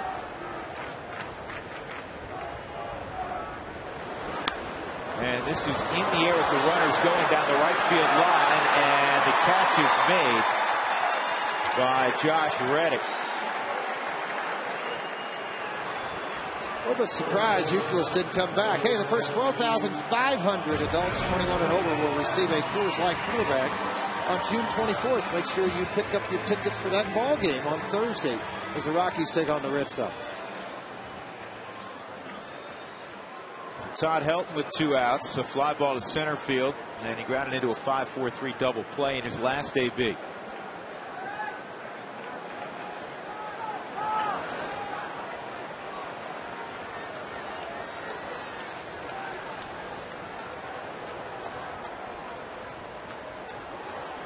Let's take a look at the Amica hit zone on Todd. We see the numbers down and in, down and away. I mean, the only place he's had a happy time consistently this year is bell time, middle half in. Everywhere else, the opposition's had their way. Helton takes down low. One of the amazing things this year about Todd is that he has hit just .219 at home with 3 RBIs. I mean, it's astonishing because he's hit everywhere, but particularly at Coors Field in his career, he's been phenomenal. This is line to right. It's got to get down and away. He comes through here. Nelson scores. Going to third base is Barnes. Todd Helton makes it 1-0 Colorado. A lot of enthusiasm from Todd Helton when he got this base hit to right field because he has contributed. He knows the numbers, folks. He knows what kind of season it has been for him. Fastball in off the end of the bat as he got his hands inside and threw the ball in an awful hurry. Now, when this ball gets dumped out to right field, I wanted to watch Helton's reaction. I want to see Todd's. Yes, the run's going to score. Nelson's going to score when he slips. But you can see Helton, how excited this guy is in himself and the fact that he's waiting to give out high fives because he contributed early in the game. And oh yeah, that Todd Helton fan club at center's been there a long time. 1-0 Rockies, and Carlos Gonzalez gets to hit with traffic. 1 for 2 tonight.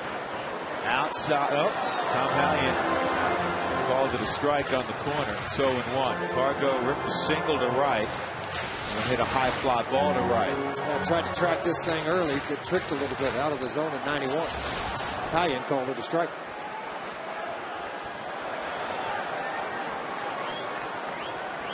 Helton and Barmes aboard. 1-0 in the 5th.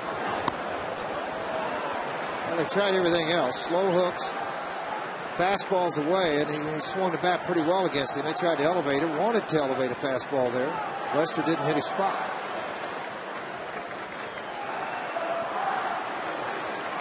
Outfield straight up and deep for Gonzalez. Here's the 1-1. Way outside.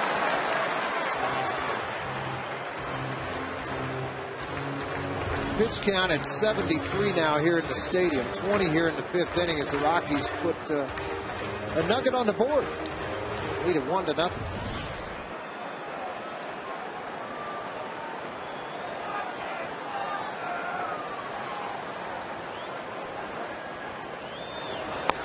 Outside, 3-1. Spilborn's on deck. In this inning, the Rockies got a single from Nelson, his first big league hit. And he scores his first big league run.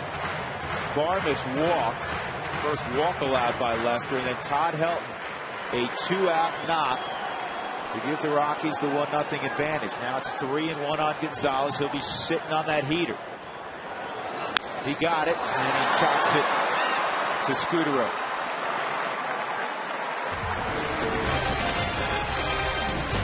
One 1-0 Colorado.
Same date of a very famous Red Sox player by the name of Tony Conigliaro. Guys, you might remember he hit his first home run at Fenway in his first at-bat. He became the youngest home run champion in the history of the American League at 20.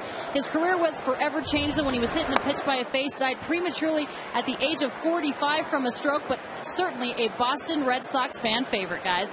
Yeah, Tony C. hit the big leagues young, and he hit more than 30 home runs. He was going to be an enormous star, and Jack Hamilton of the Yankees hit him. This is on one hop to second, and Scudero's retired. Big inning for Shashin in this deal. They're at the top of their lineup. Everybody's seen him twice. The two guys going at it, and that's one thing when you look at this. I mean, this is a point of the ball game where you got to get over that speed bump, so to speak, of what Jim Tracy talks about. That third time through the lineup, Jeff, it can get tough. Well, it can, and that's where, as a hitter, you've seen all the pitches now. Now, is he going to make the adjustment to you, or do you make the adjustment to him? And a lot of times, the hitters have already made the adjustment now. And I think for a pitcher, if you don't have the slider, curveball, or in his case, the good changeup, it's important to get it. Very important to get it in those 8 warm-up pitches in between innings. 1-0 on Pedroia. Sliders outside, 2-0.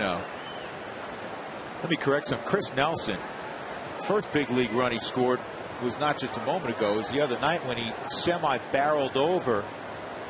That was fun to see. That was great because you rarely see it, and it was a huge play. Kicked the ball free, a couple of runs scored. Yeah, he ran right over the top of LaCroix at home plate. Yeah. Well, it's 3-0 on Pedroia with Victor Martinez on deck. Regather yourself here, Yoli Chassin, and he does not. He walks Pedroia for the second time tonight. That's his 3rd walk allowed, and that'll bring up Martinez, who's 0 for 2. It wasn't just Tony Canigliaro, his brother Billy Canigliaro is a pretty good player also. It's the finish on Alana's story. Geico quote of the day: players are the most helpless people in the world. If you told them to get to San Francisco by themselves, they might end up in Mexico City. Tom Yawkey, longtime owner of the Red Sox. I'm laughing with Tom. Of course, Red Sox play on Yawkey Way. Who was it? Pascual Perez that drove around in Atlanta for about an hour trying to find a stadium, and was right outside. Andrew Goodman, too. Yeah, Jeff Houston and Drew Goodman did that one night. Just to relive what Pascual. Okay. Glad I missed that. You did miss that. You did. And Huey and I were crying. We were laughing so hard. For that reason right there, because we're sitting there going, didn't Pascual do this? Yeah, he did. Well, hey, there's the exit right there. You might want to get off on it next time. We were hoping to run into him for directions. Here's the pitch to Martinez. Chopped to Helton. Tag play at second, and they have Pedroia hung up. And he'll run into Helton. Very well done. That's the end of the inning on one pitch. Martinez bounces into a double play. The Rockies' second of the ball game.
Frostbrewed Coors Light freeze cam. Ryan Spilboards will lead things off. Brad Hoppen, then that man, Miguel Olivo, here in the 6th inning. The Rockies have a 1-0 lead on a Todd Helton single in the 5th with 2 outs to bring home Chris Nelson, who began the inning with a single, his first major league hit.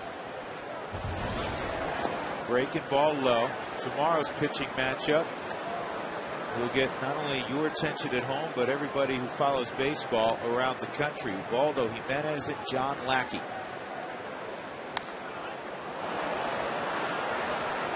On the right field line, the wind has got it. It's in the seats. I'll tell you what, I'm going to say Euclid's never found the baseball, because that ball was directly to his right, I mean, in the first row, and he's standing out in fair territory down the line. I mean, he's chasing this thing, looking, Jeff. He has no idea where it is. George, it's the sky now because that sun has already set, and there's no clouds out here. So all of a sudden, you're sitting there going, okay, what? I have no backdrop and no depth perception with the ball. It gets up so high, it just becomes part of the sky. It was funny because Youkilis, after he threw his hands out that he didn't see it, then he put his hands over his head, and then he looked at the umpire. Somebody help me, right? Just don't let it hit me.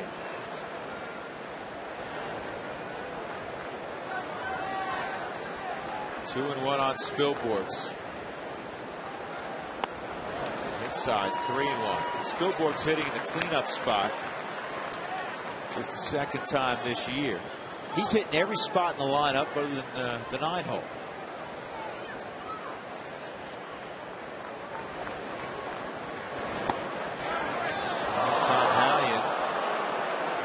Tom's acting a little bit like Tim McClellan tonight, so you don't know what's going to happen until a couple seconds later. Wraparound slider. I mean, Victor Martinez about to throw that ball back. We still haven't had an indication. Tom Hallion's a good umpire, though. Just a little bit of a delay.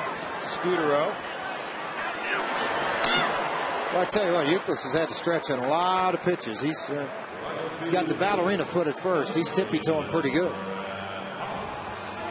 Brad Hawk coming up. Coors Light Cold Hard Blast. Sunday, Brad Hawk hit a home run against Randy Wolf. Rockies had only 3 hits the whole ball game. They lost 6-1. That was Hawk's 5th of the year.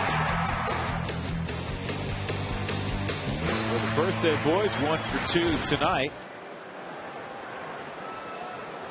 And he takes a slider in the dirt.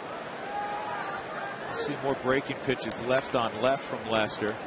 Against righties, you'll see the fastball, the cutter, and the changeup primarily. Yeah, a lot of cutters to right-handers. He likes to break the bats, try to jam, get that ground ball. When you get up and ride on top of a cutter, you kind of turn it into really a hard, quick slider. And sometimes with those cutters to lefty, when they're cutting away from the guy, they really just cut into the barrel of the bat. So you're better off to go with the curveball.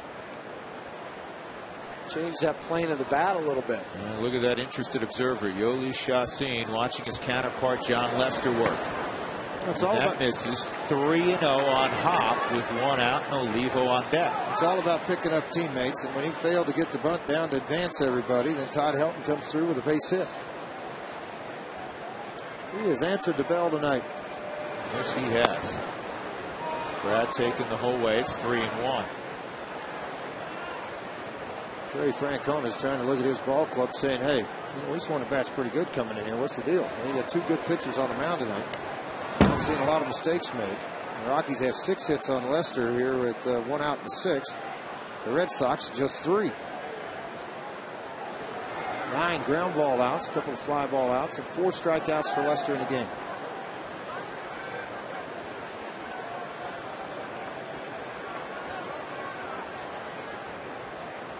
Three and 2 on Brad. And strike 3. Late movement on it had slider movement. It's probably more of a cutter. At 88, that's exactly what it was. He locked the hips up. Brad kind of crowds the plate anyway. You can see as he started his strides, and he's locked up. Not anything you're going to do with it. And it catches the inner corner. Just strikeout for Lester in the ball game. Tell you what, it's like a prize fight, man. Jeff, it's just one punch after another. Chassin versus Lester. Yeah, who's going to have that knockout blow? Is it going to be a solo shot, or if something happens, is it going to be a 2 or 3 run blast?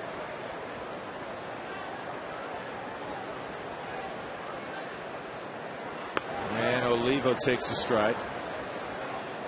Now, John Lester out of the gate was not very good, but he has straightened it out considerably since then. 8-0 at 218 earned run average. The league hitting about $180 against him over his last 11 starts. It's now an 0-2 count.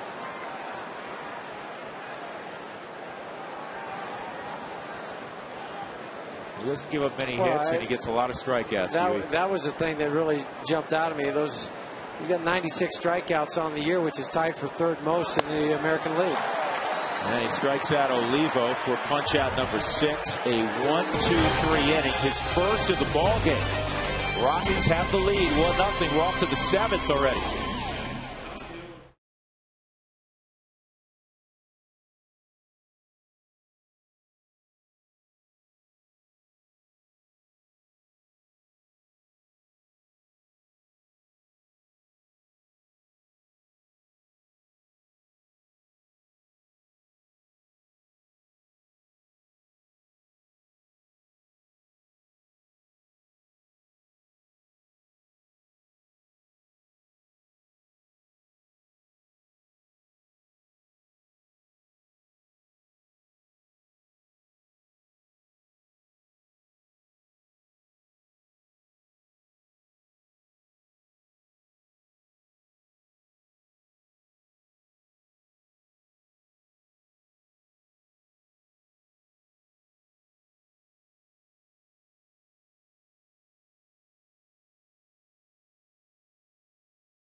single by Todd Helton, driving in Chris Nelson.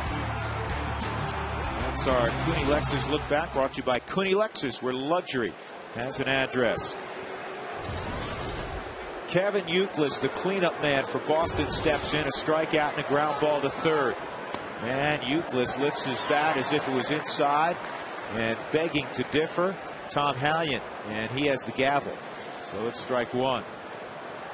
Youkilis, an on-base percentage of .435. He will pack a lunch and then some when he goes up to the plate.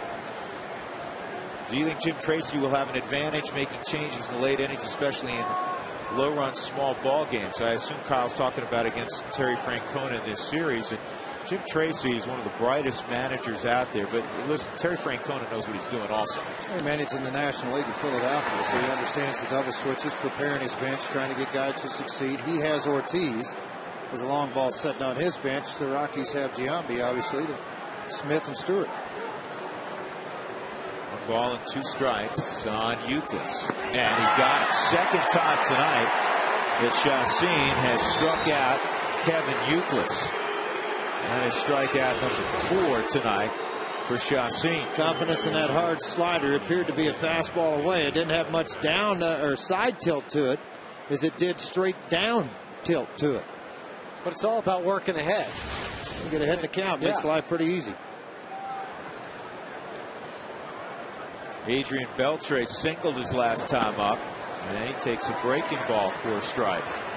Adrian Beltre in 55 games at Coors Field, hitting over 400, 15 home runs, 60 RBIs, a .702 slugging percentage coming in. He has worn the Rockies out. Well, everything's set up now for that hard slider away. Got him on a fastball away at the cut at 93. That sinking fastball at 92. Pick one. They're going to go away, and the slider, Beltre did all he could to foul that off. That was in a perfect location. Repair that chip in your windshield. Call Safelite Elite Auto Glass 303-2875-GRAND or go to safelight.com. Still trying to figure out how he fouled that ball off, Drew. Yeah, that was a good piece of hitting by Beltre. If you're looking for a special, unique place to take your group or family out, to come to Coors Field. There's a lot of places. 303 Rockies for more information. You just can't get too cute with Beltre because he doesn't shorten up with 2 strikes. Well, that just missed. Beltre held his breath. 1 and 2. Well, you can see how far out that Miguel's setting out. He's just trying to get him to chase a fastball out of the zone, so he's well off of the plate. I mean, you can see the clear view Tom Hallion had to make that call.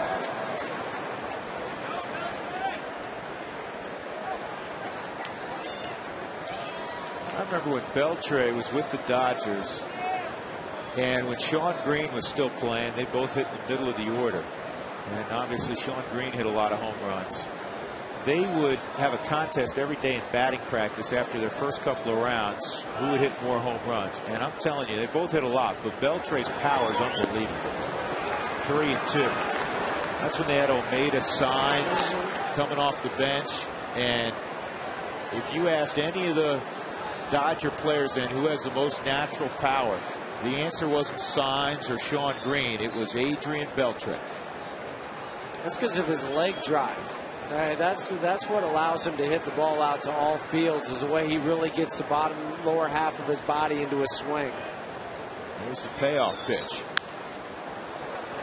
What are you talking about, lower half? That one right there. Oh. You know what? It's something you don't teach kids, and you wouldn't say, hey, emulate Adrian Beltre, because that's not what you're looking for. But he's found something in that type of swing and stroke that works for him. Hey, you know who does that from time to time? Andrew Jones. Whoa, look out. And Chacin, after being ahead 0-2 on the aggressive Adrian Beltre, loses them. That's 4 walks now. Change up at 82 miles an hour. We showed him everything else in this at bat, and he was able to fight everything off. Then he throws the change up. So he just totally got away from him. Adrian starting to dive in and made a quick exit to the ground. Well, the Red Sox have had 7 base runners, 3 hits, 3 singles, and now 4 walks allowed by Chacin. Daniel Nava, fly ball to center field, and a 4-6-3 double play.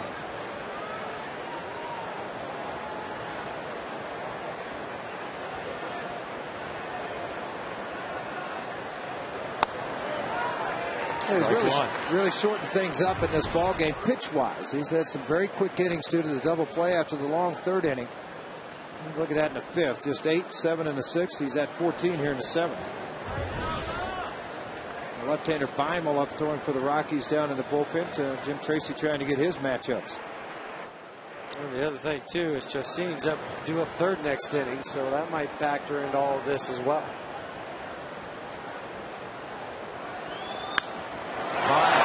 Base hit the other way. And now with 1 out, the Red Sox have 2 aboard for the veteran Mike Cameron. Look and see where Olivo is. See if he just took a pitch down and away, and it's just a nice job of hitting. I mean, the ball was elevated a little bit. It had the right direction, outer half of the plate. He just put a really nice swing on the baseball. Buy a little time. Now Apodaca making the move out. Cameron 0. I mean, that's amazing, isn't it? This note given to me by Doug Marino. 0 RBIs in 33 at-bats. I hope that continues for Mike Cameron. And he got off to a slow start offensively this year for Boston going back to April. He's dealt with a lot of injuries. Their outfield's been beat up. Well, who wants tacos, fans? If you'd like to receive text message alerts when the Rockies score 7+ for the Rockies Tacos Special, text the keyword taco to 95323. Feed your Rockies fever only at Taco Bell. Well, you got to be careful with Mike Cameron. You can't just lay a first pitch fastball in there. Yeah, he's got a lot of holes in his swing, but if he meets it squarely, it'll travel a long ways. I'd like to see some sort of maybe an elevated fastball or that hard slider down and away from him. Interesting thing about Cameron, in 80 at-bats this year, he's only struck out 16 times. He's normally at a much higher rate than that. Hit into 1 double play. And there's that 1 hard slider I was talking about.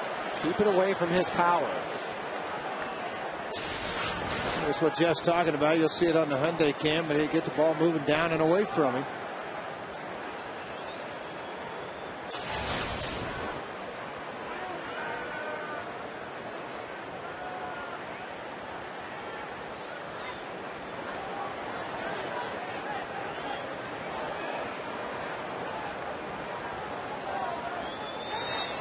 Good slider. That was in an unhittable spot, George. Made a good pitch with it, and that's what he's got to do in this situation, as he did back in the 3rd inning with the bases loaded, able to work out of it. Here he just powered that slider to the outer half of the plate, similar to the pitch he put Euclid out. Ramirez and Atchison getting loose in their bullpen. 2 right-handers. Yeah, Ramon Ramirez, a former Rocky. 2-strike count on Cameron. Swung on and missed. That's a huge punch out there for Chacin. It'll bring up the 8-hole hitter, Josh Reddick. Put it right where he needed to put it, and he added a little bit more velocity and good arm speed with it. Cameron didn't have a chance to hit this baseball as it left the hand and crossed the plate for strike 3. Reddick tonight, a single in the 3rd, and a fly ball to center field in the 5th. 2 outs, 2 on. Rockies with a precarious 1-0 lead on Boston. First of 3 here at Coors Field. Rockies took 2 of 3 over the weekend from Milwaukee.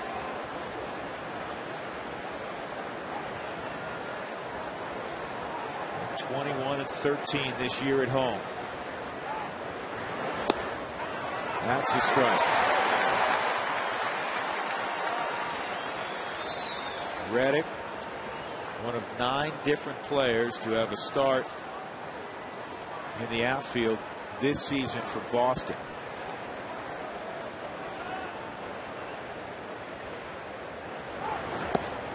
Kobe Ellsbury has had 2 different stints on the disabled list because of rib injuries. J.D. Drew's not on the DL, but has not played since Friday with a hamstring strain. Mike Cameron has spent a lot of time on the DL this year. Despite that, Boston's 15 games north of 500. Here's the 1-1. On the ground, a Helton foul. Oh, one more pitch.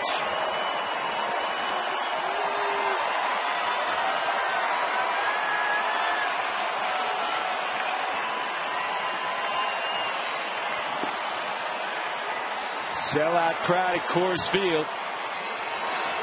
Getting excited, hoping that Chacin can make one more good pitch here against Reddick. He's thrown 100 darts in the ball game. He is not allowed to run.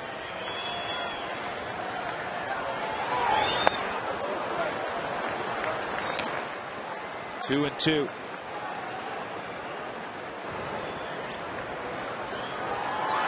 Jim Tracy has taught his starting pitchers, even when they get to this part of the ball game, don't look in the dugout because I'm not coming out. Get out of these messes. Clean them up yourself.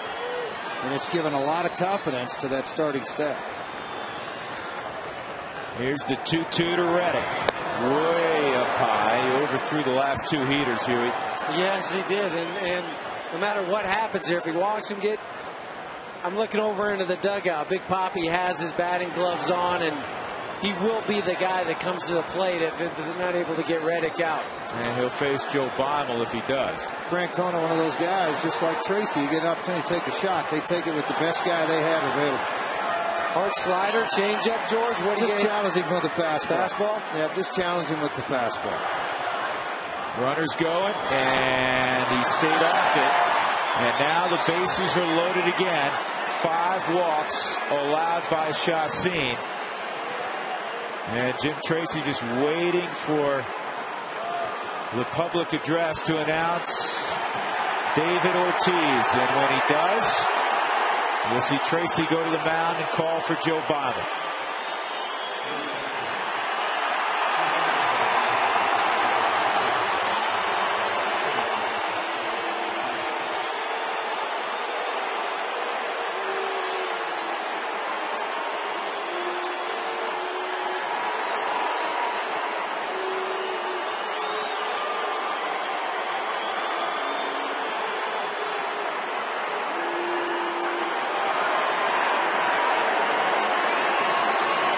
Lester's out of the game. David Ortiz will be coming up, and Joe Beimel will face him. Yoli Chacin goes 6 2/3. He gets a well-deserved pat on his back and a well-deserved standing ovation from the crowd. He leaves with a walk-off.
car maker in America. Visit your Colorado Hyundai dealers today.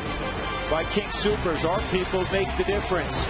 And by Geico, 15 minutes can save you 15% or more on car insurance.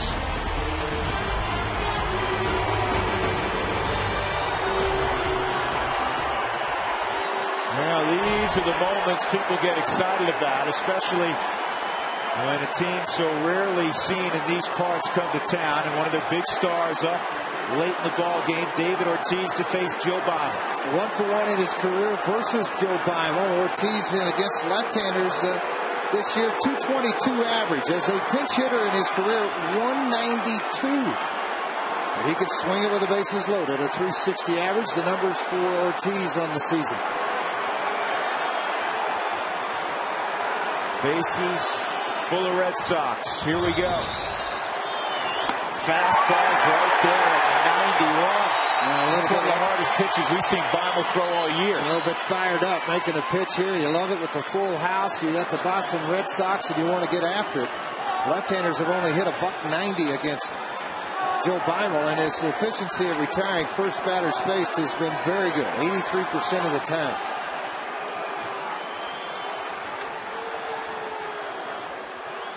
Here's the 0-1. Fastball again. It's 1-1 on Ortiz. Last 2 Aprils, the Red Sox nation, half of them were trying to run him off, Jeff Houston. Yep. He got off to a slow start. By the time June rolls around, they love him again. Yeah, not so much anymore. What he's been able to do with the home runs, 15 home runs now and 275 in his career. Yeah, he hit 363 with 10 bombs in May alone. Here's the 1-1. Outside, it's 2-0. Adrian Beltre walked with 1 out after battling back from an 0-2 count. He's at third. Daniel Nava, a base hit to left. He's at second. And Josh Reddick walked on a 3-2 pitch. And Jim Tracy can just watch. Same deal for Terry Francona. Both managers have the matchup they wanted. 2-1 on the ground to second. And Johnny Herrera will throw out big happy. Joe Bible does his thing. We'll go to the bottom of the 7th. 1-0 Rockies.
It's great to see an enormous crowd at Coors Field.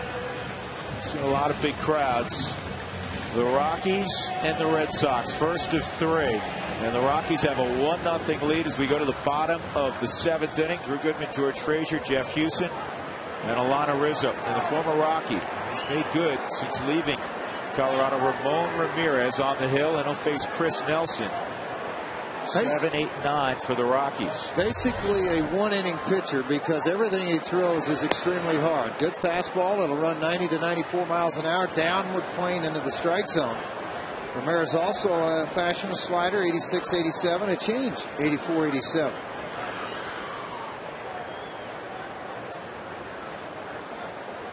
And this is on the ground, the second.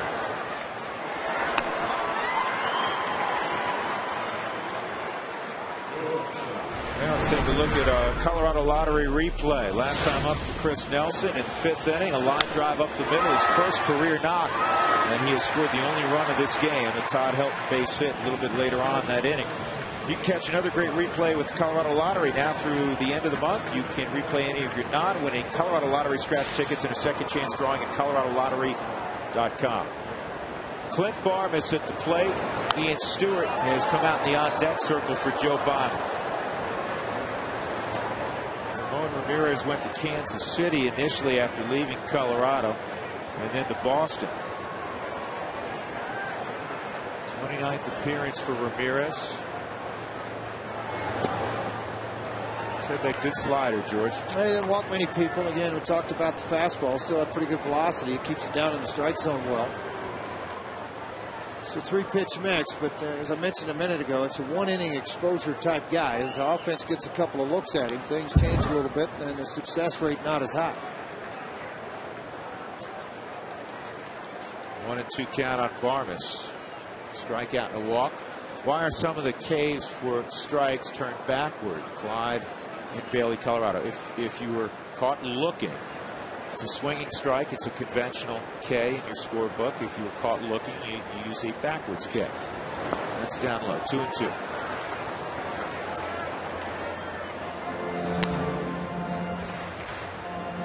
Quick update on Jorge De La Rosa. He will make the start tomorrow for Colorado Springs at Reno. And he'll go anywhere from 65 to 75 pitches.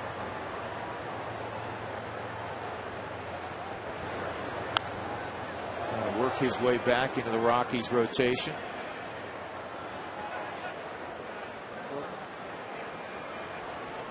Probably 3 starts down there, and then barring any sort of setback, you'll see De La Rosa back with the big club.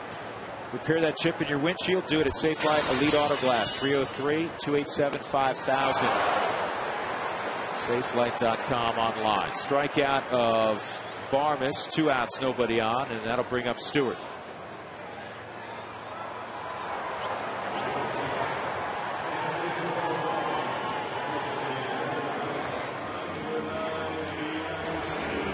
Well, this might be a place where everything falls into place for Ian Stewart, because what Ramon throws is hard fastball, hard sliders.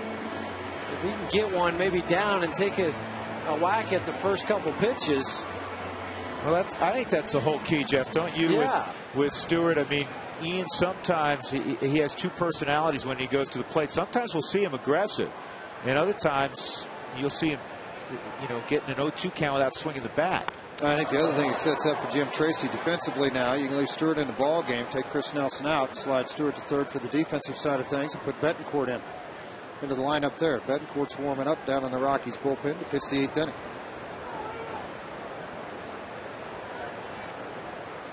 Here's the 0-1, and Stewart is behind 0-2, but it's a better. I mean, if there is such a thing, thank you. It's a better 0-2 because he's been aggressive. Thank you very much. You're exactly right, Drew. Because that first fastball, he was swinging. Even that hard slider, he was swinging, and he felt like he was doing something with the bat as it was going through the zone, not just hoping that he hit it, but really taking a good aggressive swing at it. Set up in. These are probably 3 of Ian's better swings that we've seen in a while, at least in my estimation, in this one at bat. Yeah, it's been a rough go of late for Stewart. Ian's 3 for his last 27 at the plate. And hitting a perplexing .243 at home without a home run here. Ramirez strikes out 2 of the 3, faces in the 7th. And 7 in a row retired by Boston, but the Rockies have a 1-0 lead. We're off to the 8th.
Cubs there. A shortstop by trade. Played a lot of second base this year as well. And Chris now out of the ball game in the double switch. Stewart remains in the game at third base. The pitcher spot is now the 7-hole, formerly occupied by number 10.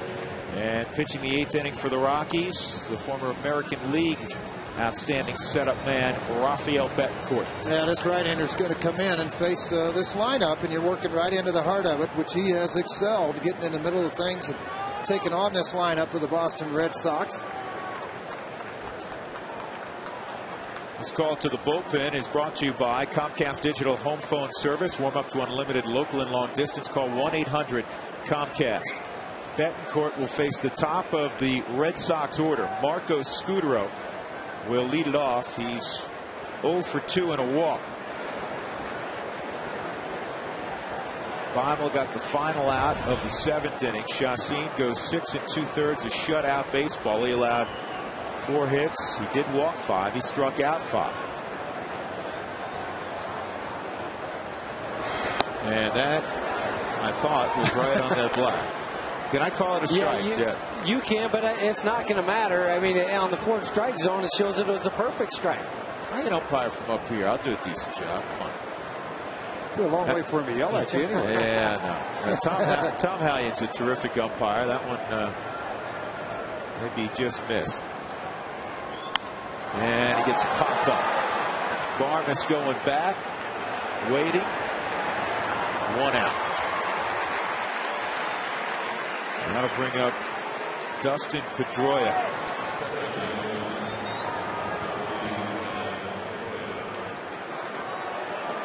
How many scouts do you think Jeff Houston found flaws with this guy, even though he was the co-Pac-10 Player of the Year at Arizona State? All but one. Yeah. the guy that drafted him. Good answer. Yeah, everybody else said too short, too small, too can't this, can't that. Well, that's kind of what scouting is anymore. Isn't that so true, though, George? What can't they do? What can't they do instead of what can they do? Absolutely. I mean, if they can do this, you can coach them up a little bit more. You know, I'd laugh. Tom Greenwood, I've talked about him numerous times. He said, if they can run, I'll teach them to hit 260. He hunted for positives about players. It was all about opportunity. In his 4th full year, he has a .307 career average. He fouls this off. It's quickly 0-2. Pedroia, second-round pick back in the 04 draft. On June 23rd, 15,000 fans will receive a Carlos Gonzalez t-shirt courtesy of FSM Rocky Mountain. That's right. Red Sox will be in town. Come by and get a ticket. Be one of the first 15,000 for the t-shirt.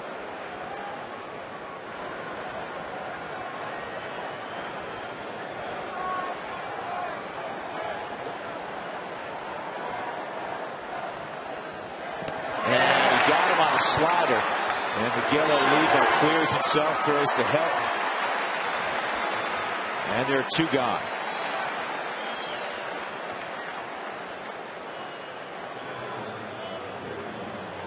That'll bring up Victor Martinez. These two were teammates in Cleveland.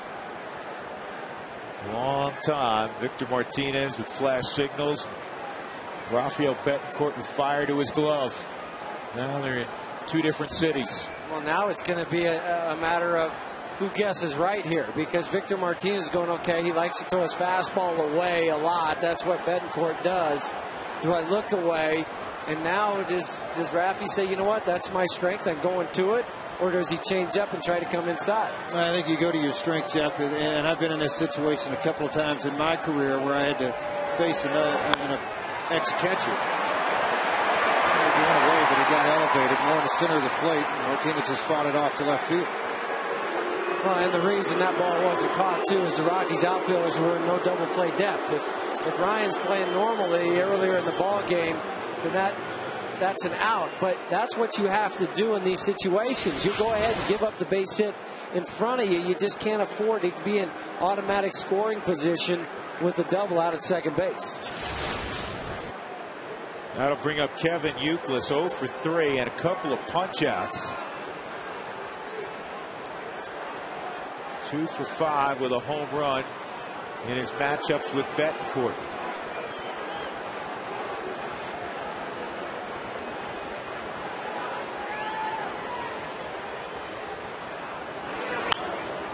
Fouled off.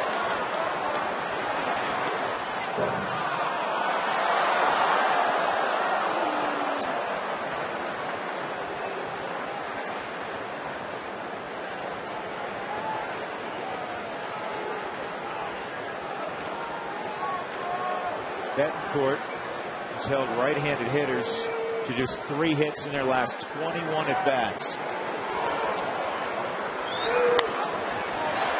High fly ball. It's going to reach the seats down the right field line. Let's take a look at this swing. You know, Jeff, you talked earlier about Beltre. This is not what you typically teach. Well, neither is this. You know, you look at the hand position, you look at the feet very close to the body. But as the pitch comes, watch what happens with Youkilis. Look how everything drops, and then it's that wind up, and everything's wrapped up on his back leg. You see all the leg drive, and look where the hands are, right in a position to get to the baseball. It's not where you start with all that. We've seen a lot of different hitters where they started, but you notice they all get to the same position when they get ready to launch at the ball.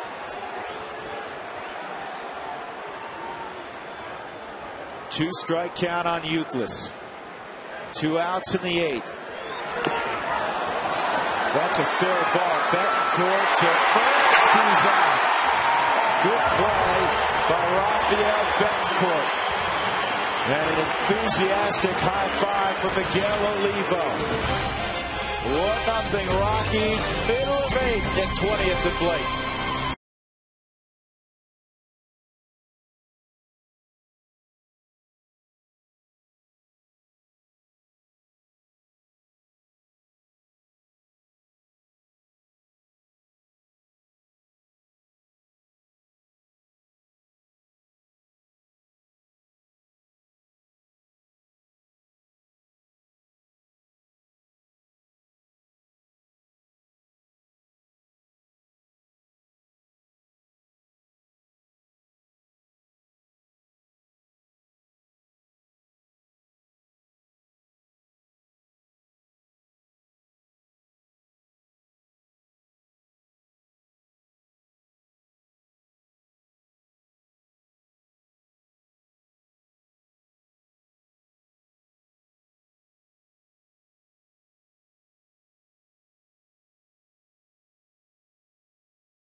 See how the Rockies outfielders contribute on and off the field in the Denver community.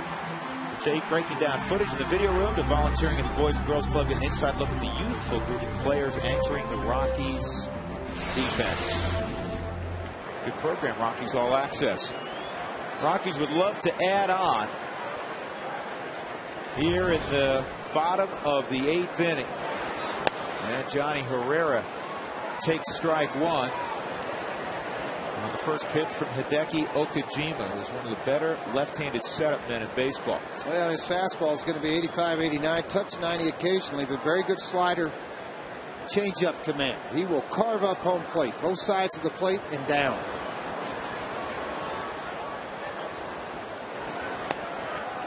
That's in there also. It's 0-2.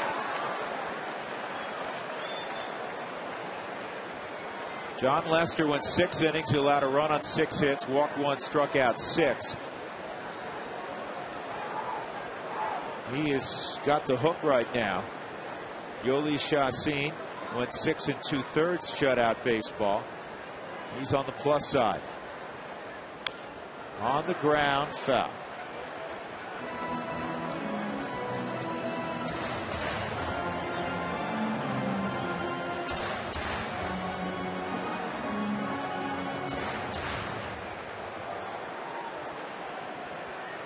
Giants beat Houston earlier 3-1. Philly over Cleveland 2-1 tonight. Washington over Kansas City 4-3. Strike 3. A good pitching matchup too out at Houston. It was Holzwald against Lincecum. Lincecum comes out on top in that ball game. On a 4 strike zone, you can see this cut fastball. Not necessarily a lot of velocity. It's just all about position. Trying to throw the ball to the inside corner. It was off of the plate, but not to Drew's one of favorite umpires. He's animated behind the plate. Well, it's fun to watch when he punches you out. I prefer it's when the other guys are up top. Helton has the only RBI tonight, a 2-out single back in the 5th inning to drive in Chris Nelson. Top takes strike 1. That's blowing out Detroit 14-6 there in the 8th inning. Milwaukee leading Minnesota 7-5 in the 8th. Yankees in the 5th leading in Phoenix 3-2 over Arizona. That misses 1-1. Florida beat Baltimore 10-4. Cardinals 9-4 over the Blue Jays. And the Padres win again. What a series down in Tampa. 2-1 over the Rays. Latos with the win. Nobody's talking fluke anymore, are they? No. Fluke is April. First week in May, but now you just have to say they're a legitimate contender. Who would have thought? No. Matt Blau had 9 saves in AAA a year ago, trying to get his first big league save since July 4th, 2005, if he comes on to pitch tonight. Well, Jim Tracy told us before the ball game that it would be a mix and match thing as this ball's in the air down the left field line. Nobody's going to get to it. It would be a mix and match thing in the 9th inning tonight if the Rockies had a lead. They will have a lead. It may be Belial's all by himself. You know, you look at that bench, fellas, and from the left side, it'll be Beltre, then Nava, then Cameron. But from the left side, the only other true left-handed hitter is J.D. Drew. I don't think he can pinch hit with the hamstring. I mean, he's a real question mark. I think Jason Varitek's a switch hitter. Your backup catcher right now. And then everybody else, Billy Hall, Mike Lowell, Darnell McDonald, Cherry Creek from the right side. 3-2 on top.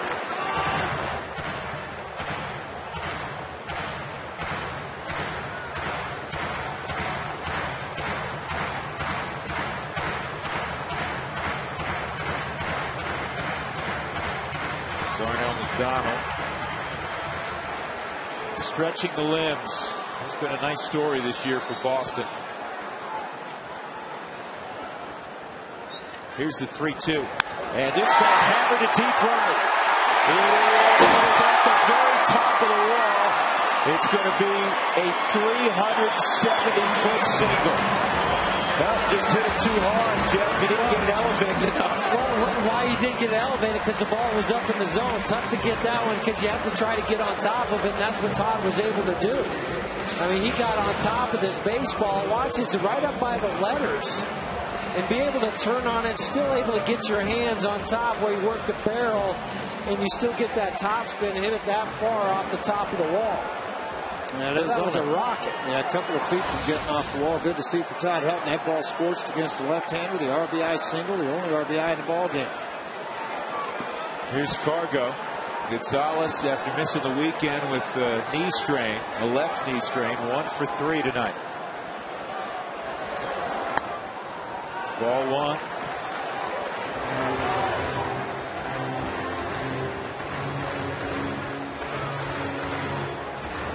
Dodgers in the 4th inning in Anaheim, leading the Angels 2-0. Another game of interest to the Rockies.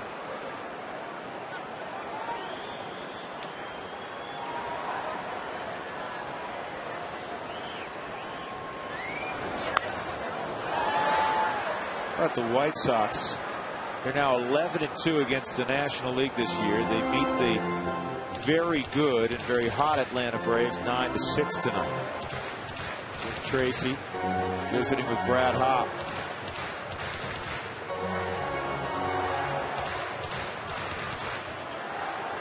Brad, if you get up there, you may want to think about hitting one in the bullpen. Give us a little cushion.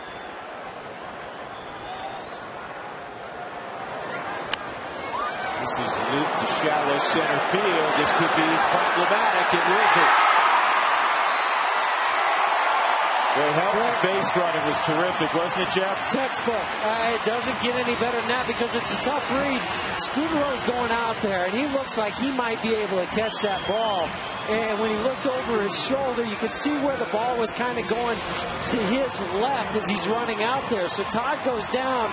The rule of thumb is halfway, but you have to go further than that because the ball is going to be in front, and he never stops his feet from moving, and that's what allows him to kick start and then get into second base. Spielborg's 0 for 3. He's twice hit it on the ground to Scudero, once to the third baseman Beltran. 2 on and 1 out.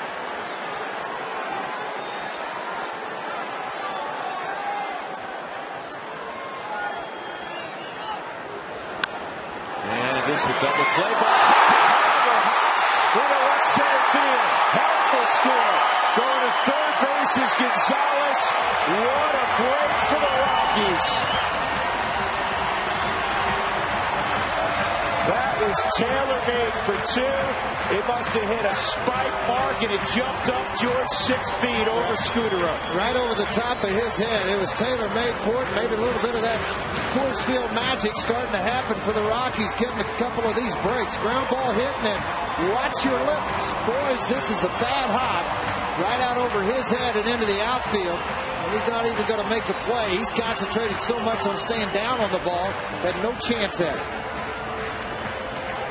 Now, this field is as good a field as there is in the National League, and to see that is just from a spike mark where that ball hit, because there's no other reason for that ball to jump so high. But you know what? You'll take it. You get those breaks. You get lucky every once in a while, and you get another run. And now the infield with the corners is even with the bag, and Brad Hopp. If we can lift the ball to the outfield, the Rockies will have at least 3 runs. We have great speed at third in Gonzalez. And not an overpowering lefty, George, on the hill. Not overpowering. It's just if you can match up to his trickery. Because that's what he's going to do. He's going to be down. He's going to be in and out. He's going to throw a slow curveball, a slider, and a changeup. It's the positioning. That one by Brad. That's positioning of the pitch. It's not about velocity. He threw that in above the hands. Del Carmen, the right-hander, has been warming up down in the bullpen for the Boston Red Sox. With Olivo in the on-deck circle, if Okajima can't get out of this. A bad hop single for Spielborg's 2-0. Well, Brad looks like he's not picking the baseball up. Either that or he's sitting on something a little bit soft. But if you're going to do that, then you've got to just go ahead and stay with that plan, because those balls are by Brad before he's even swinging at it. I mean, those are 87-mile-an-hour fastballs that have just beat him. And when that happens, you still have, right now, you have to change your thought process. If you were sitting soft, you got to go back to hard and adjust the other way. Strike 3. And Hop cannot believe it. Well, I don't blame him. I think the pitch was well off the plate. And again, it's a high breaking ball. It's not low. You see that ball chest high, and it's about 5 to 6 inches off. First pitch Hop takes. The umpire goes ahead and rings him up. You see overhead, not what you're looking for. Terry Francona heading out to the mound to make a switch. Hop like, oh, come on. Are you kidding me?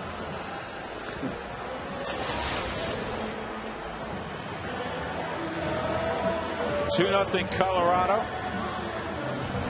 Okajima leaves Miguel Olivo when we come back.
He has driven in a run and scored a run. John Lester was very good. Yoli Chassin, other than the walks, was very good as well. And now with runners at first and third, it'll be Miguel Olivo against Manny Del Carmen, who has all right-handed hitters this year. They're hitting 153, 9 for 59. 30 games for him to appear in now. Record of 2-2, 225 earned run average. He does have a tendency to walk people at times. A homegrown kid right out of the Boston area, drafted in the second round in 2000. Olivo tonight is 1 for 3. Good swing there by Olivo. Del Carmen's fastball 91 to 95, can touch 96 at times. Good curveball slider. He typically works fast in a ball game with a good changeup and very, very good fastball command.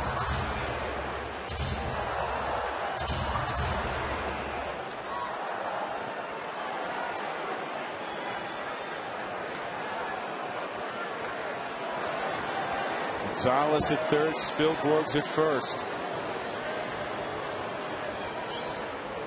And Olivo with a half-hearted swing. He tried to stop his decision to swing too late, so it's a 2-strike count. Well, at least he didn't check swing it back to the pitcher. I've seen that happen before, where guys decide they don't want to swing and put a little comebacker to the pitcher and get thrown out that way.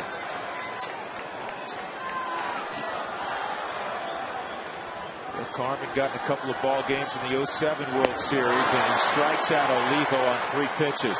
The Rockies do get a run in the 8th. They'll carry a 2-0 advantage to the 9th inning.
Rockies in the 9th inning, leading 2-0 over the Red Sox. Matt Belisle will try to get the last 3 outs, and then it'll be time for the Rockies postgame report with Tom Helmer. Hey, Tom. Hey, Drew. After the ball game, how about when Yolis expected? Yolis Chassin, great effort today. We'll talk about him. Also, Cup of Joe Beimel gets a big out in this ball game. We'll break that down, and of course, we'll get you down into the clubhouse. Drew. All right, Tom. It'll be the 31st appearance for Belisle. And Matt throwing this inning because, quite honestly, Manuel Corpus had trouble over the weekend. 8 runs in 2/3 of an inning. 45 strikeouts in 42 1/3 innings. He doesn't walk people. His last save came July the 4th, 2005 against San Francisco. What he does do very well is retire the leadoff man 77% of the time. He has done very well in these situations with right-handed bats. They've hit 248, the left-handers 218.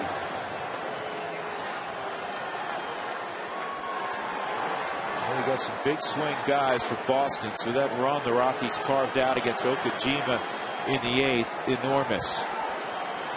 Beltre is 1 for 2 in a walk.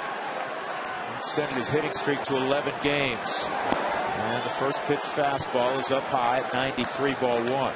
Well, the one good thing, though, is you already look at it. David Ortiz has been used, and you're starting to work towards the bottom part of the Red Sox lineup. Belisle a year ago really transformed himself into a very accomplished bullpen guy. He did that with Chuck Neffen down in Colorado Springs, where he was made the closer on his last trip down from the big leagues. This ball to the gap in right center field. Beltre is going to have at least 2. A leadoff double for Adrian Beltre, and the tying run will come up in Daniel Nava. And again, keeps the ball in the ballpark. Don't worry about Beltre now after he took this fastball, slider on the outer half at 86 and just went with where it was pitched into right center field. Go ahead and just make your pitches. Concern yourself with the next 3 batters in this lineup.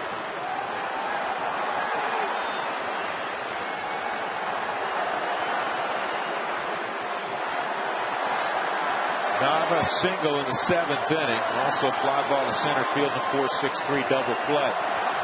Rockies leading 2-0. Colorado looking for 3 outs.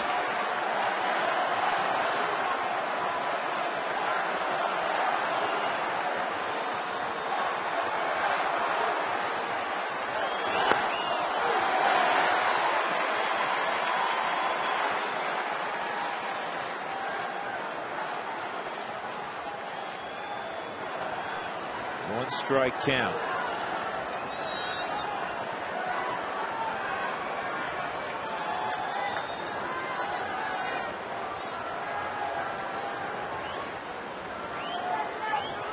A lot of room in front of the Rockies outfield. That fastball overwhelmed Nava. It's 0-2. Location and movement down in the lower half of the strike zone. And this is where Belisle is special when he's able to get the ball with that tail. See the tail and away from the hitter. Put it below that thigh level area and he gets a strike. 0-2. Work right back out there again. Don't even mess around with trying to get him bearing in the hard slide or whatever. Run that tailing fastball up and away from him again. That's what he tried to do, Jeff. I think more that if you want to ride a fastball above the hands, chest high, try to catch a little bit more of the plate than take it so far off they don't even induce the swing. Yeah, go ahead and set up right on the corner. You don't have to set up off the plate because the ball is going to naturally tail off the plate. Give him that target where it's right on the corner, and as a hitter, you see it there, and then when you go to swing, it's your bat's just not long enough to reach it. Here's the 1-2. Curveball at 75 miles an hour. Too good of a pitch on a 1-2 count. I really like to see guys come in out of the bullpen. Make that hard slider. If you're going to go breaking ball, make it a hard slider down and in. All Trace can do is just pace back and forth. Hardest outs in baseball, the last 3. Well, there's no parachute right now. Nobody's up. This is Matt Belisle's ball game. 2-0 in the 9th. Beltre at second, a leadoff double. A ball and 2 strikes on Daniel Nava. He's got it.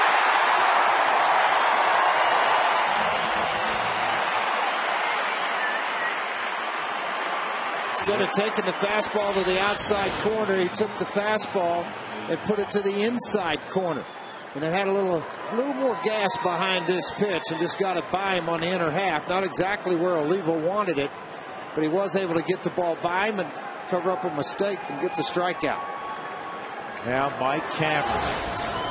Though he's not hit a home run this year, this is a guy that's hit plenty in his career. Slider him to death. On the ground, deep in the hard base hit. Beltre will score. It's going to be a 2-1 ball game.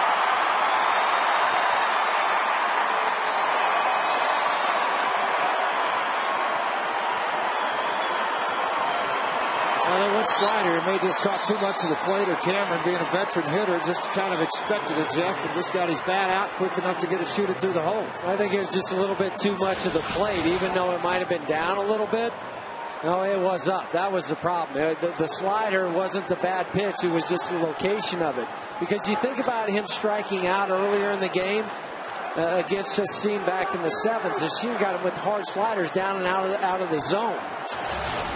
He just reached out and hit that one right off the end of the bat with enough power into left field. Now Boston has a deep bench. Billy Hall, former Milwaukee Brewer, briefly with the Mariners last year, will be the pinch hitter.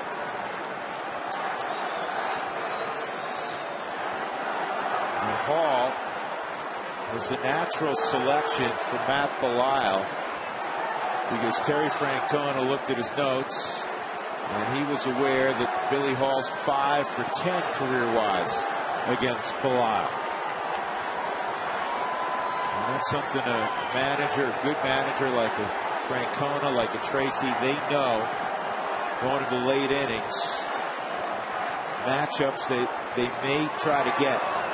So Hall against Belisle. Good speed at first and Cameron. Yeah, decent speed at the plate. He's only hit into 1 double play in 117 at bats. Cameron, if you're wondering if he were to go off to the races, last year he stole 7 bases with Milwaukee. The year before, 17. He stole as many as 34 in the Major League season. Much younger at that time. Mike Lowell has come out in the on-deck circle for the pitcher.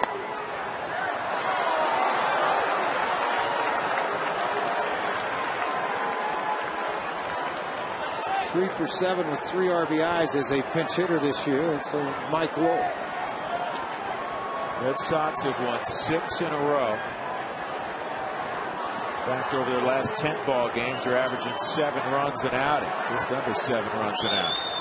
Here's the 1-0. That's in there. Rockies have kept them at bay tonight.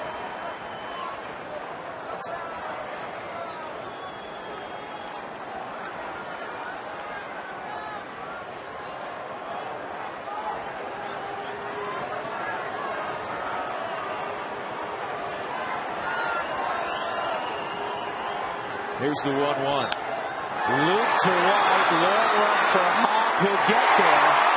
And he thought about firing it to Helton. But Cameron hustled back. That ball hung up. Jeff, with the outfield playing deep, Brad had a pretty good sprint to get to that baseball. Well, when it was first hit, Drew, I went, uh-oh, because I thought where the outfielders were that he wasn't going to be able to get to this, and it was going to just fall in there. But Hall is so strong, that ball just kept going and going, and Brad got a great jump on it to allow him to get to that. So they're 2 outs in the 9th inning. 2-1 Colorado. Mike Cameron at first. And here is Mike Lowell. Down low. Lowell, one of the leaders of the Red Sox, who's lost his spot to Adrian Beltre. And Beltre's been so good, you hardly see Mike Lowell anymore. That was in the 4th strike zone, but down low, evidently, according to home plate umpire Tom Hallion. Here's the 1-0. 2-0. Lowell has only 79 at bats this year. 2 for 4 in his career against Matt Belial. Belial took care of the numbers on Hall. He was able to retire him. Well, fastball away, outer half of the plate. And it's 3-0. You do not want to push Cameron into scoring position, obviously. Well, the other thing you might get too, Drew, is Lowe gets on first base. Darnell McDonald will come in and maybe run for it.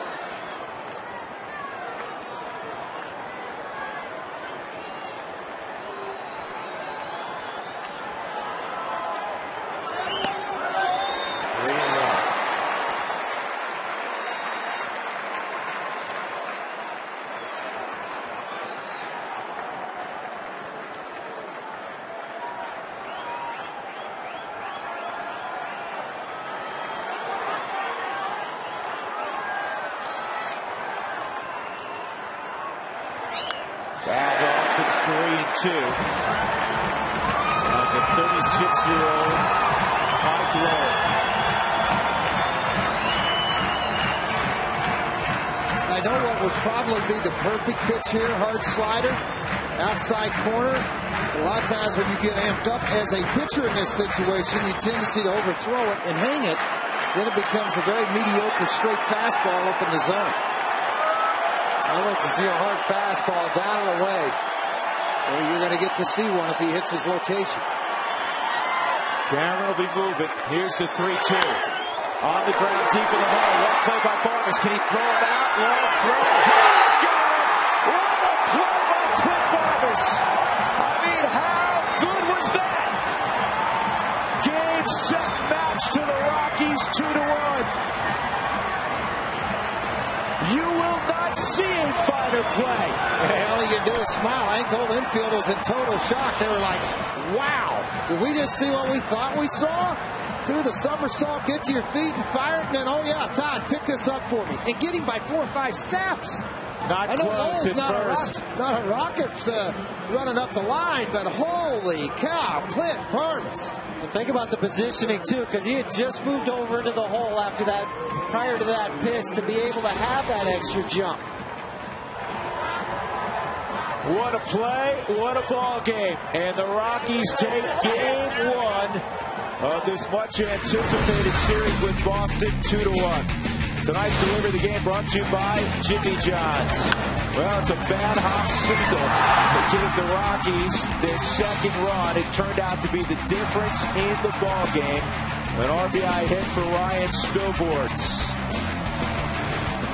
Chacin gets the win. He's 4-6. Lester, his first loss after winning 8 in a row. He's 8.